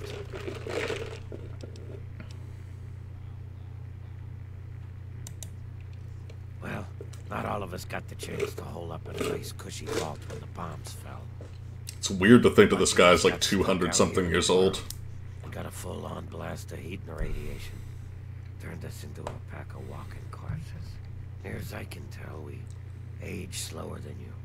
A lot slower. There were even a few ghouls that were alive during the war. Oh, so he wasn't that Of course, old. with a face like ground Brahmin meat, you can imagine that folks don't take too kindly to us. Nice of you to say so. If you can't be nice, at least pretend, right? Fake it till you make it and all that. Still, though, a fake compliment is better than the usual spit in the face that I get. You're not half bad for a smooth skin. So, like, that's like a heartwarming little moment. There's not a lot of those. Because this kind of gives you a weird impression. You start out with no open-endedness, or practically no open-endedness in the vault. Which I guess, you know, like, oh, it's symbolic because, like, oh, the vault's life is rigid, and, like, okay, whatever. We're talking from a game design standpoint right now. Then you go to Megaton, and it's like, wow, I have, like, fucking 10 different ways to solve this problem of getting information about my dad. Some of them involve, like, I can interrogate people, and if I do that, I can be nice about it, or I can be a dick, I can be persuasive, I can bribe people, I can guilt trip people. Like, there's a lot of ways to do it. On top of the additional moral conflict of disarming the bomb, there's a lot of cool shit happening in Megaton. But there's not a lot of open-ended stuff outside of this, especially in the main quest. Because you kind of go through the, like, from this point on, you hike to Galaxy News Radio, it's a linear shot. You go do a favor for 3 Dog, linear shot. Like, you know, like, there's a speech check that lets you skip some stuff, I guess, but, like, that's it. Like, from this point on, it's kind of a straight shot through most of the plot. So, yeah, it's kind of a disappointment. I did say they sacrificed gameplay for story, which is a shame because the thing is, it's not that good of a story.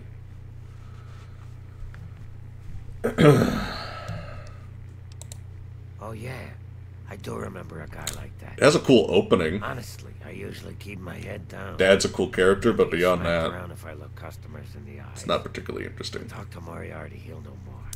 It's like, name a particularly large amount of interesting characters in this game story. and you're gonna be hard-pressed. Moriarty's your best bet. I wish you luck. Oh, I have to get back to work or I'll be answering to him, too. News. Okay. Their signal's been shit But lately. yeah, here's what we're gonna do about the situation. We're gonna sneak over here, we're gonna pick this lock before even talking to Moriarty. And I love the fact that he can do stuff like this, and I wish that the rest of the main story was kind of this open-ended. Don't particularly like that you lose karma no matter whose stuff you're hacking and rifling through, because let me tell you something, the world would be a better place without Moriarty. Just saying. So you can kind of get some backstory on everyone. You can kind of see how he's blackmailing everyone in town. Cool little details like that. This is the stuff I really like. For the main character that I'm using, Aku Ahmed, you saw him earlier when I started the stream. A big reason why I invested him in science is just because I like reading the terminals and getting all the little bits of lore and information from them. I find that kind of stuff really appealing. If you know anything about my development on my game project, then you know that I really like leaving bits of lore everywhere. So, I'm into this kind of stuff. And it shows a lot of personality of Moriarty, who's like a fun, sleazy asshole character. Like, he's an interesting guy. So, here you can get all the information on James, your father. But, it's cool stuff. You can see all the tabs. I think that's a nice little detail, too. Deadbeat bastard. There's good flavor text. You know, like, there's a lot of little bits of personality. There's some well-written dialogue in the game, and that helps a lot. Character interaction, it could be better. It could certainly be more open-ended. And there's a shortage of memorable characters in Fallout 3. But, like, what little shreds of personality you can find, it's pretty good. Especially in Megaton. Megaton, like, you know, like, I'm tired of it because I've explored it so much on repeat playthroughs while reviewing the game. But, you know, it's an okay setting. It's a good first impression. They put their best foot forward, but, like, the rest of the towns don't really meet this standard of quality. Morning. Oh, that's right, I want to talk to Mr. Burke. I love Mr. Burke's voice actor.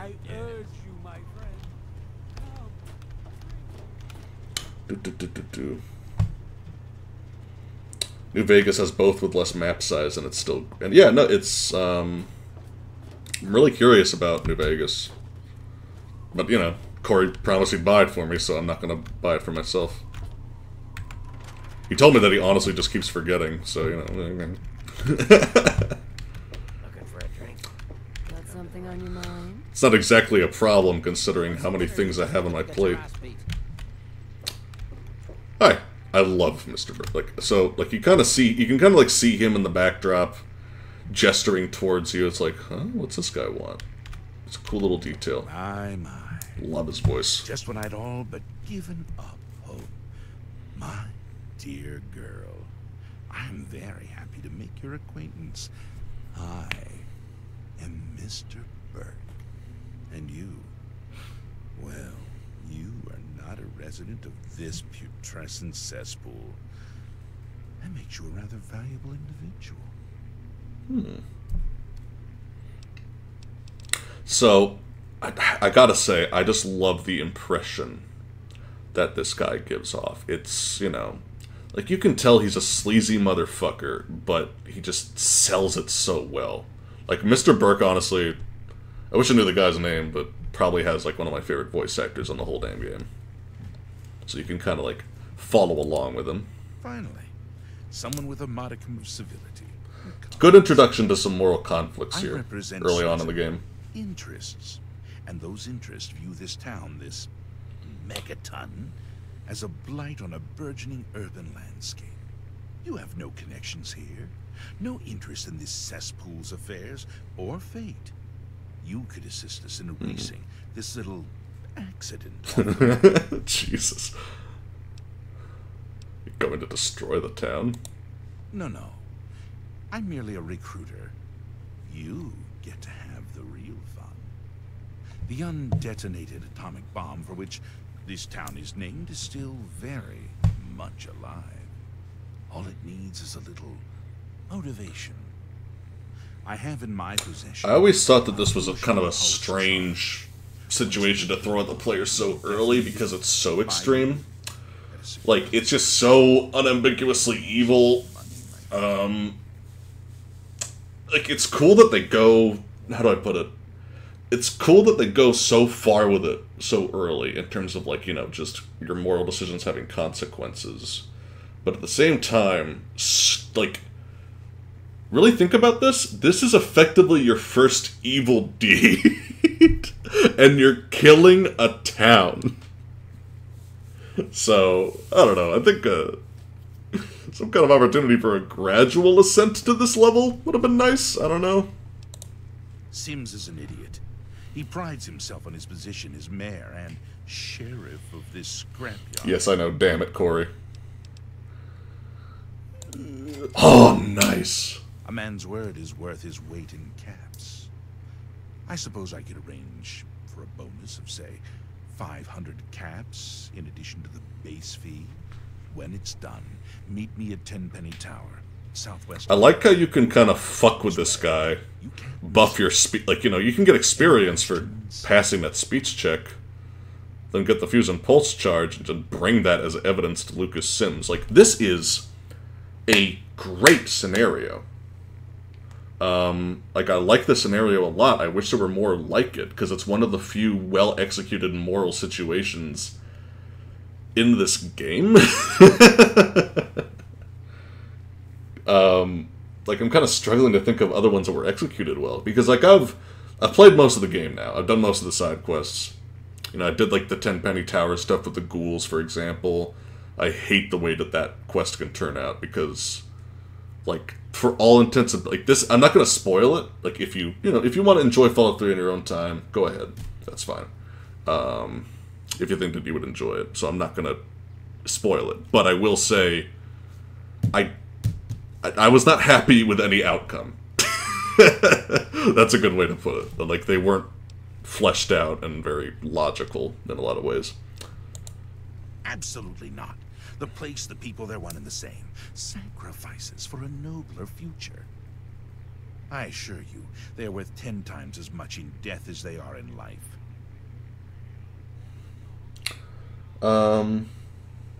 Brick was interesting. It's pretty intense. Like, it's nowhere near the damage you'll cut. It's the worst act in the game, and the pay is shit. Yeah, like, the benefit is that you get a fancier house, basically. And also, you know, role-playing incentive. Destroying the town is, you know, like I said, it's too extreme. But don't let me keep you. I don't know. It's an interesting moral situation to kind of kick off the more open-ended elements of the game. I like that they get that extreme so quickly. You need something?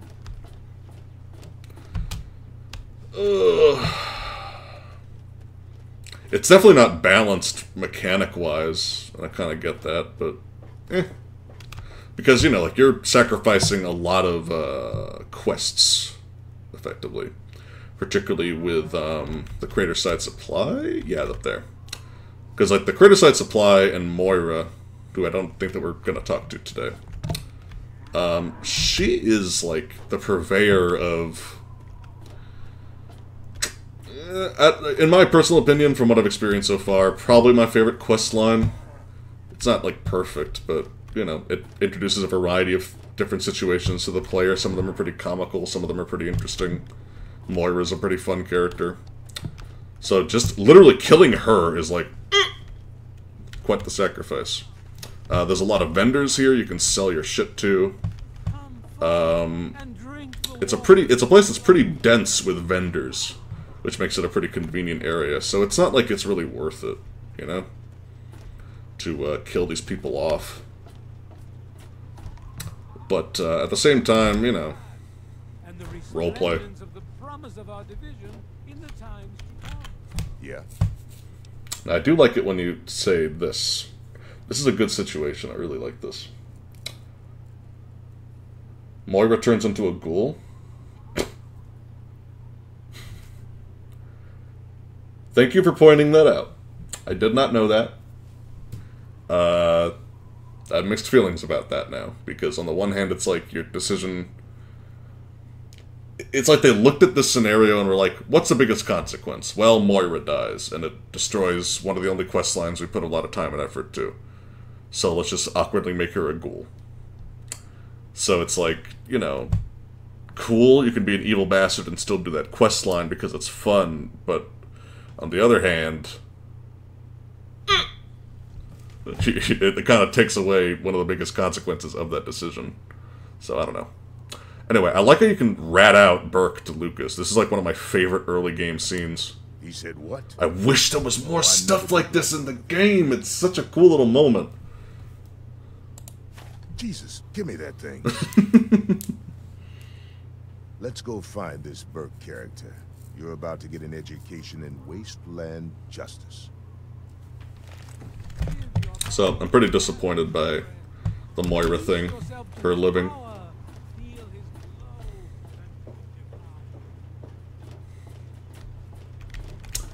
Yeah, Moira is pretty fun. Probably my favorite character in the game. Besides maybe Dad. Because James is a pretty fun character. And he's easy to love. It's easy to love your dad character in this game. Did a pretty good job with him. You there, Burke. Explain your business in Megatime. I'm sorry. I love this scene of confronting Burke. It's really cool. You know damn well what I'm talking I've always enjoyed this. Bomb. You're trying to blow it up. Have you lost your goddamn mind?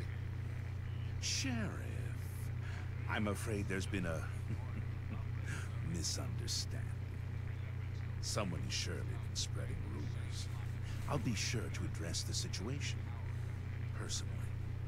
I'm placing you under arrest, Burke. Oh no. At least until I figure out what the hell's going on around here. And I'm afraid I won't be able to oblige your request, Sheriff.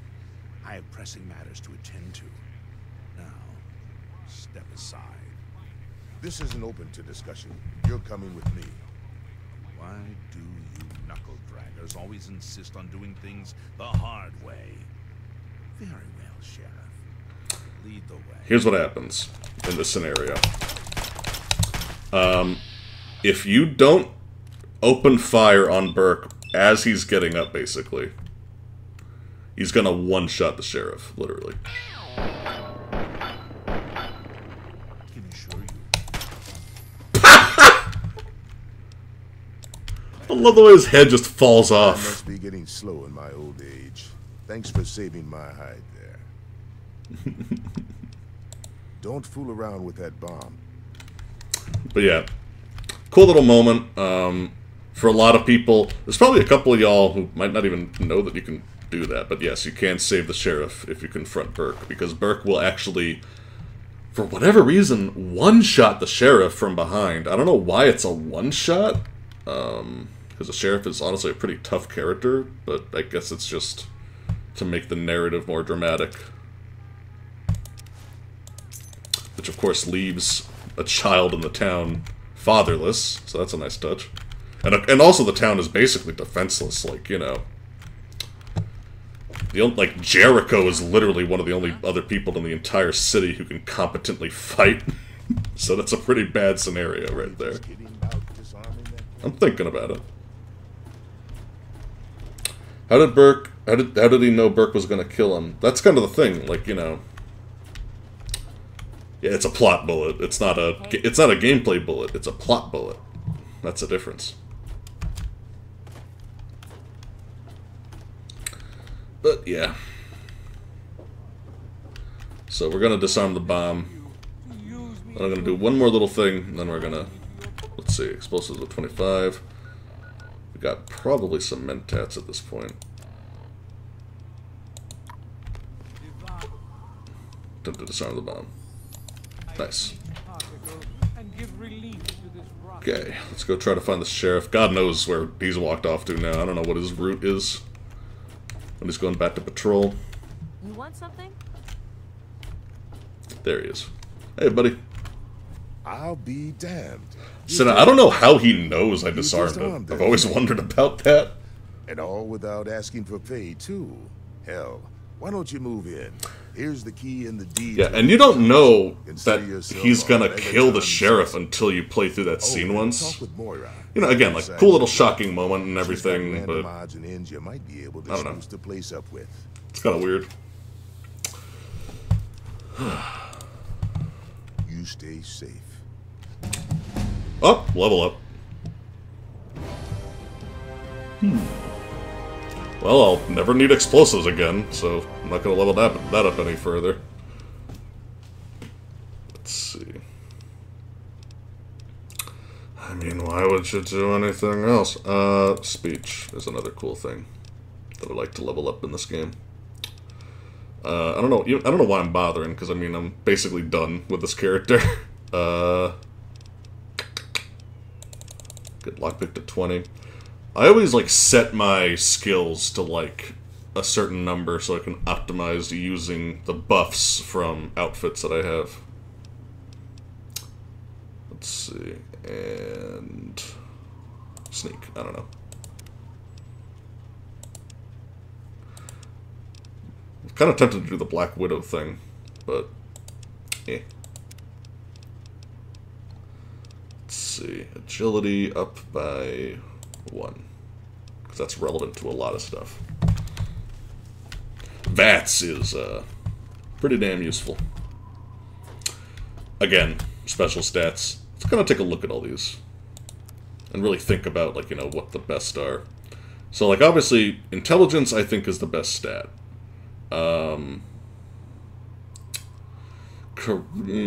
Intelligence followed by agility.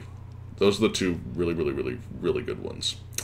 Then, you know, in true RPG fashion, I think that strength, perception, endurance, and charisma, I think they're fairly balanced. Endurance doesn't affect as much as it probably should, but, you know, it's not bad.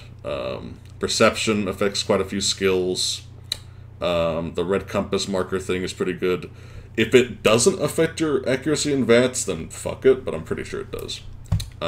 Strength affects your carry weight and your melee weapons, so, you know, again, it's for a specific playstyle. Endurance, again, kind of suits particular weapons. Increases your environmental resistances, that's kind of cool. Charisma, really relevant on certain playstyles, completely irrelevant on others. So, you know, that's fine. Like, these four, they're okay. You know, some of them are a little bit better than others overall, but at least they're tuned to certain playstyles. Intelligence and agility, everyone should have this. There's no fucking reason you shouldn't. Luck, unless you're doing the specific thing where you just really like watching heads explode. I don't know. Like, what's the point? I like how you can get a house, like, as soon as you fucking leave the town, like, the vault, basically. Has it even been 24 hours yet? I am Wadsworth, your personal robotic butler. I am here to look after your needs and to keep you happy and entertained. What can I do for you? It sounds like, it's like a mix of, like, sometimes I can pretend that I'm enthusiastic about this, but really, I'm just your metal slave. Certainly, madam. Here you are. Like, you can just spam a bunch of drinks from him. Purified water is really useful. I think it takes a week, an in-game week, for him to get the water back. Yes, it's common knowledge that irradiated cats have 18 half-lives. Oh. I'll be sure and tidy up while you're away, madam. Clever radiation jokes. Let me tell you, if I was living in this setting, the last thing I would want is a joke about radiation. I'd like to take a break from that shit, thank you. One last thing I want to do, because I'm kind of curious, like, what the general feeling is on this particular problem? I don't even know if you would call it that. Oh, well, first of all, we should probably do this. What's this? Oh, it's the sniper who watches over the town. He just lives up here, apparently. Hey, buddy. Working hard? The more time I spend talking to you, the less I'm spending watching for raiders. How the hell did you get up here anyway? I like that little detail. It's pretty cute. I also like, you know, you are clearly not supposed to come up here. Look at that. It's like, wow. Small world, huh?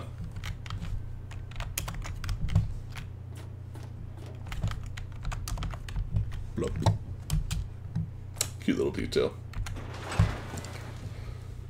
Lucky for us, the maiden is immortal, so he can't kill her. Oh, yeah. Yeah, it is kind of similar to that situation with Lautrec. Like, you know, most players are going to be fooled their first time into helping Lautrec in Dark Souls. But if you play through again, you're pretty much always going to either instantly kill him as soon as you see him, or fuck him up at a different time. Or you're trying to get the rewards. Oh, thank God. Someone new. I need water, please. Water. I've been drinking this irradiated. This guy embodies a lot of weird issues with the game. Now I need purified water, please. Literally everyone should be like Mickey. Like, everyone should be on the verge of death constantly because of radiation. Like, how are all these people alive? I don't know, that's a topic for a whole fucking video. Yeah, this purified water. Are you serious? I can't offer anything in exchange, you know. I can just have it for free? Really? Seriously? My God. Thank you.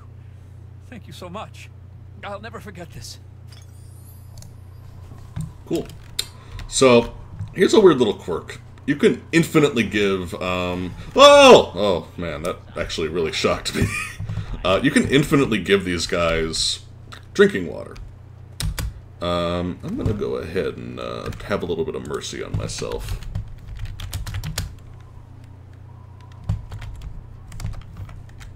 Ah, welcome. But you can effectively, like, if you kill no, actually, well, maybe not if you kill Megaton. Actually, yeah. If you kill Megaton, and you find some, one of those people, those dying homeless people, and you give them, like, 8 purified water or something, like, you can make up for genociding a whole town, in terms of karma. I always thought that was weird. Like, I felt like if you're gonna kill a whole fucking town, give me a permanent debuff to my karma. Or something like that. Or just make it extremely difficult to work my way back up, so at least I have, like, a redemption story or something. Because, like, you know, keeping one person alive a little bit longer is not exactly equivalent to killing an entire city. Let's see what the good doctor has in his magic bag, shall we? Let's see. Always liked this crafty bastard. Speech? That enhances speech. Let's keep it. Keep the frag grenades. I want to sell the heavy stuff, really. Oh, that's right. We should sell all this security armor bullshit.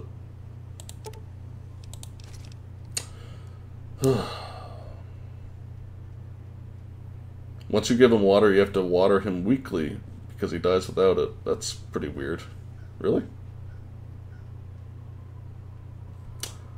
Fallout isn't meant to be a realistic setting, though, MC. I have a lot of issues with that statement. I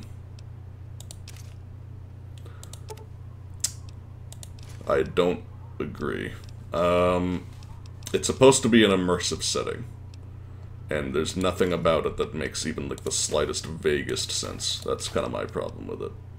I'll leave it at that for now, but I'm not going to get into that right now. This is actually kind of useful to have. Fuck all this. Pre-war hat. It's pretty sexy.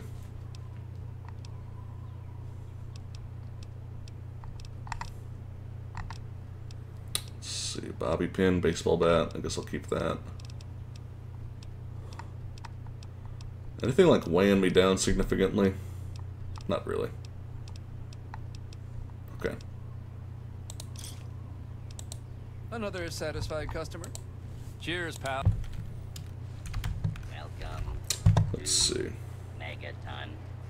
It's not about realism, but it's about consistent internal logic. There's no consistent internal logic. There's no consistent tone. There's no consistent consequences to actions. There's no... There are no rules in the setting of Fallout 3. Like, there is no consistency. It's not about... When people say realism in this context, they're not talking about, like, you know, like, oh, there's a robot that cuts cake. Like, no, that's not what I mean. Like, there's nothing about it that's believable.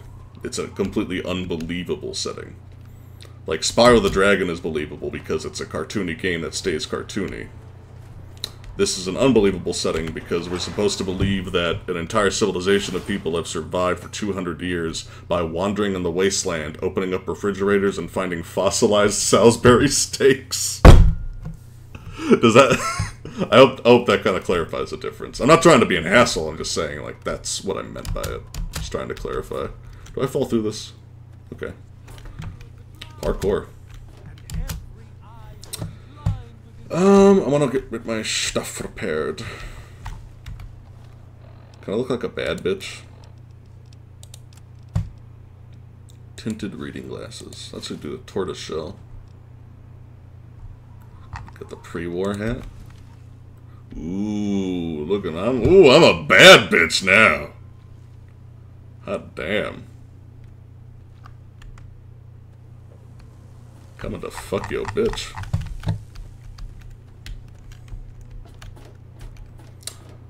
Tell me he doesn't a ghoul. Tell me doesn't a ghoul kind of look like a shaft deflated ball bag, or am I crazy?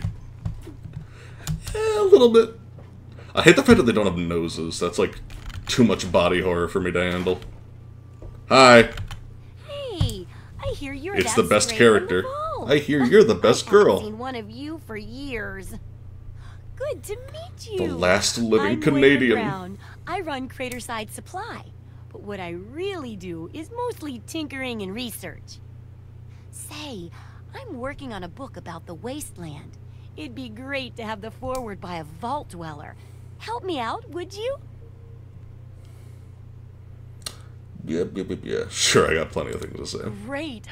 Just tell me what it's like to live underground all your life, or to come outside for the first time, or whatever strikes your fancy.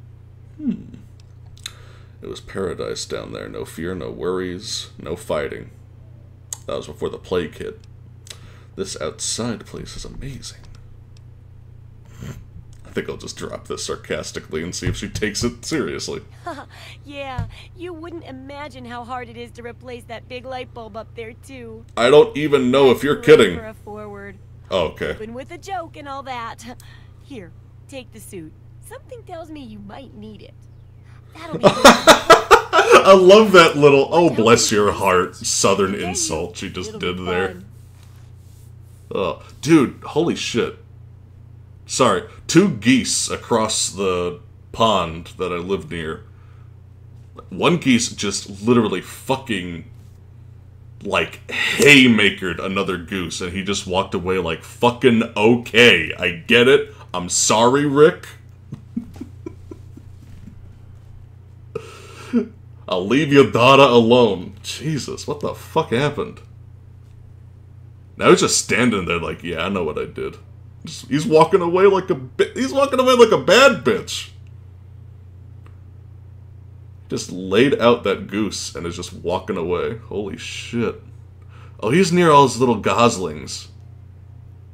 Someone must have been an asshole to one of his kids. I had like a front row seat to a domestic disturbance, I'm sorry. There's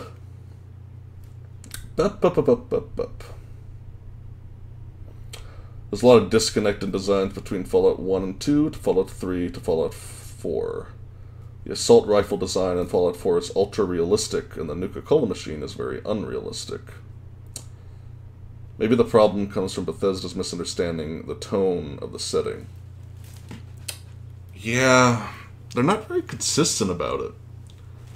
Like, Skyrim is such a consistent setting, if that makes any sense. It's like, it's a setting that has a lot of moods and feels, but, you know, like, it's not like a very repetitive game in terms of the feeling you get when you're exploring it. Because, like, you know, all these locations are pretty damn distinct. But, I don't know, like, it sells you on this believable, detailed medieval fantasy world pretty consistently, and then you get into something like this where it's like, you know, how are people living? Like, how do people travel? How do people function? Like, this place just feels so... Like, even in the established world, like, the established logic of the world is just so impossible for like, you know, like hundreds of people to have survived in this location for 200 years. I don't know. It's okay that it's not like super realistic. It's just like it's just such a hard sell for me to believe this world. But yeah, I like Moira. A lot of personality. I love the I love it when you just go through the dialogue and just like let me see what you have for sale. Repair my shit. You got the important shit anyway. Oh, I didn't sell the police batons. I'll keep the bat for now.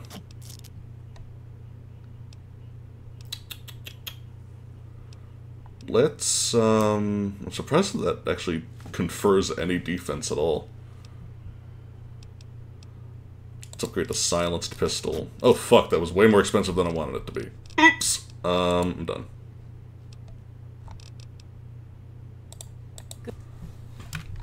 Let's see. Let's grab that weapon. Yeah, I'm probably gonna call it quits fairly soon. But I basically just wanted to. Yeah. I don't know, we'll keep the other pistol. Wear this. And we'll switch between outfits as we need to. Let's get the armored jumpsuit so we have some defense as we're going on our journey. I want to get the biker goggles because it kind of suits this a little bit more. Man, that is not a good look though. It's that egghead motorcycle helmet on top of the suit.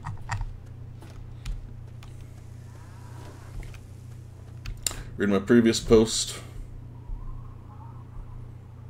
I was called Moira Fuzzlip because it looks like she has a mustache. She has like there's like a little bit.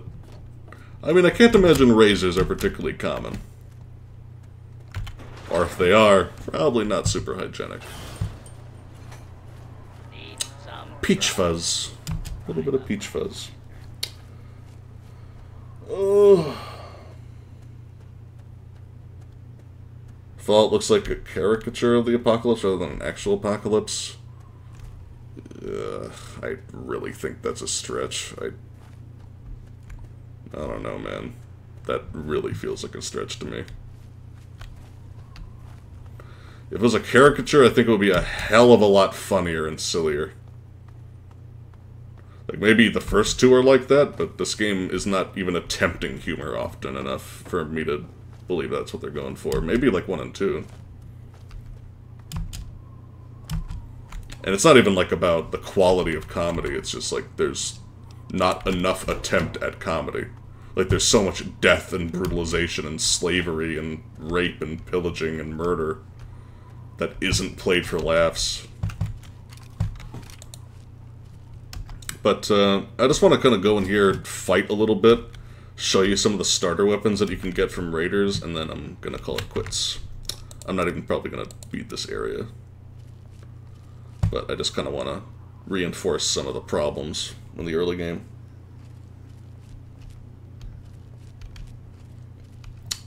But, you know, if that's what they're I guess I'll put it this way. If they're going for a caricature, then they fucking failed even worse than making a realistic setting.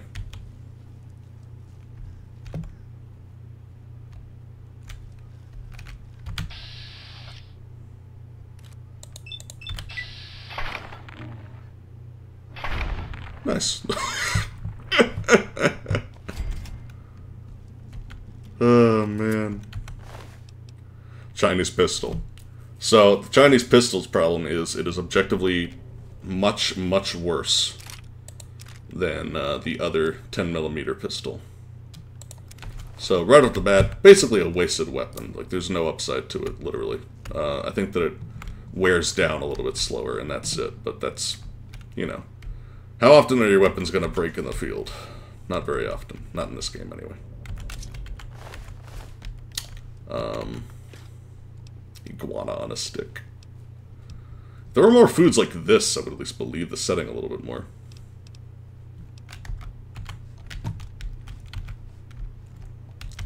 Always like the Wonder Glue container. It's like a little drill.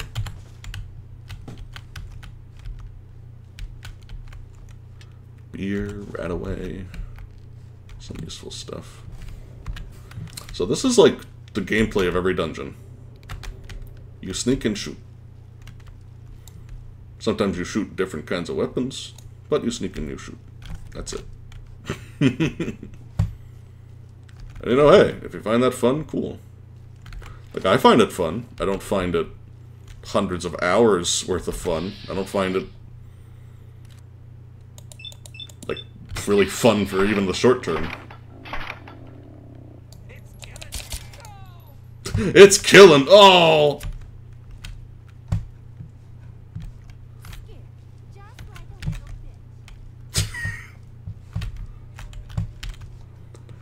Damn, like, I thought that people gave up searching for you in the other games early, but damn, didn't even fucking look for me.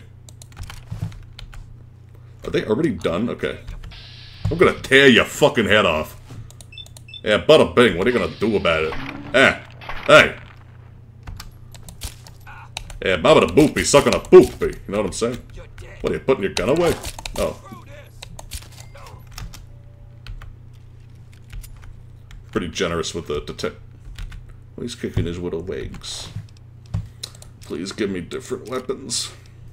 You can really get kind of screwed over in terms of weapon variety. Like, there's already not that much, but I don't know, man. Whoa! Is that a hunting rifle? I hope so. I want one of those. What the hell? I don't even know what gun she's using. I still can't tell. Oh. She has an assault rifle? How in fuck's name do you have an assault rifle? I'm level 3. Okay, that normally does not happen. That must just be completely random chance. That must be like a 1 in 5,000 chance of getting an assault rifle this early. I seriously don't know where the hell this thing came from, but we have it now.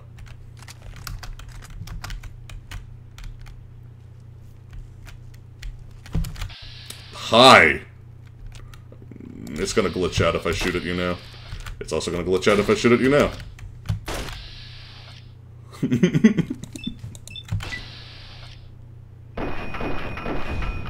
Oh wow, an actual crit. Ah! That's how heads work. I mean, it's fun to do that. What I really wanted was a hunting rifle, because like that and the 10mm are like the only good weapons in the early game. Oh fuck. It's always a crapshoot when you go for that jump. But yeah, I think I made my point. There's very little weapon variety early on. And you might think, oh well, that makes sense, but I don't know. Why not have some weapon variety? Just balance it. Like, they don't all have to, like, they don't have to be like super powerful. Like, just make them balanced but feel different. Like, give me different kinds of early game rapid fire weapons. Give me different kinds of early game pistols that are actually viable and don't all suck except for the 10mm. Little things like that go a long way.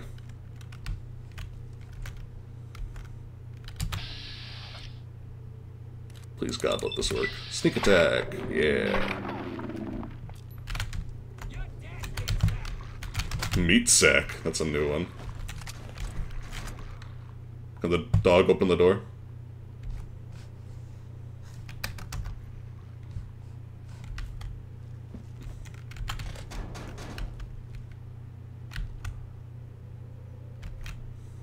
Oh, that's right. Almost forgot. I have 3 of these, and by God, I'm gonna use them. I know you're here. I'll find you. Oh shit!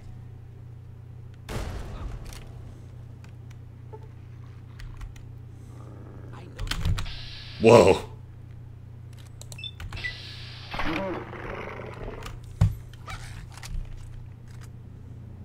I think he just gave up.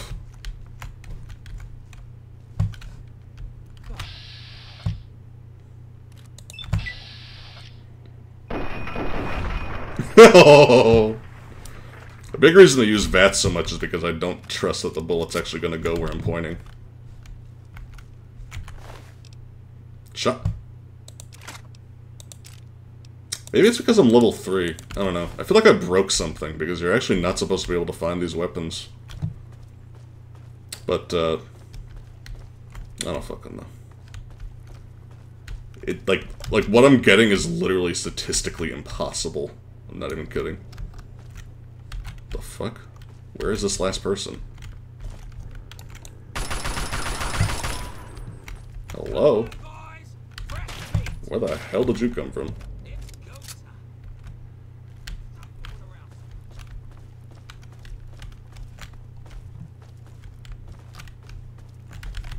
Stop moving around so much, meanwhile.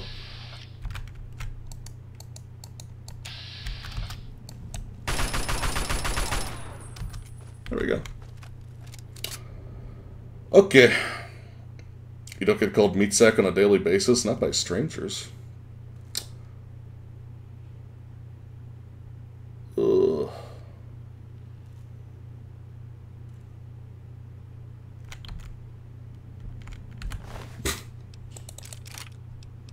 I don't know, Mart. I'm making the video. I don't know what to say. I think this game has a lot of flaws. I think it could be improved. I mean, you're basically saying you don't like it, so don't review it. And, no. My answer to that is no. I'm not gonna follow that logic. I'm sorry, man. I don't like it because I don't think it's good, and I have problems with it that I can cite. I don't know. There's a place for negative reviews in the world.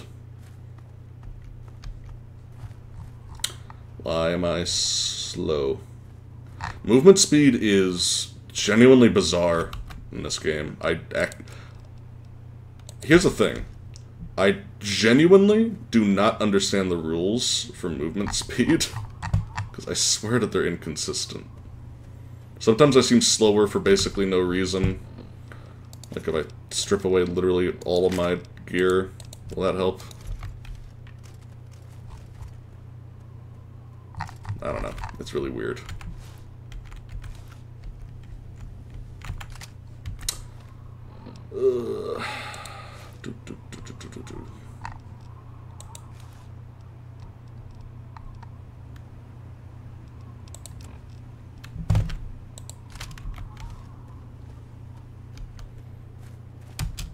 But yeah, I don't know.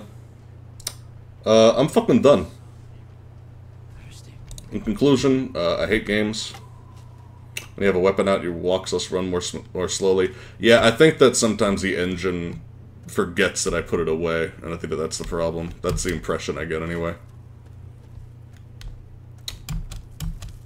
Hi. It's your Babbo. Giant worker ant.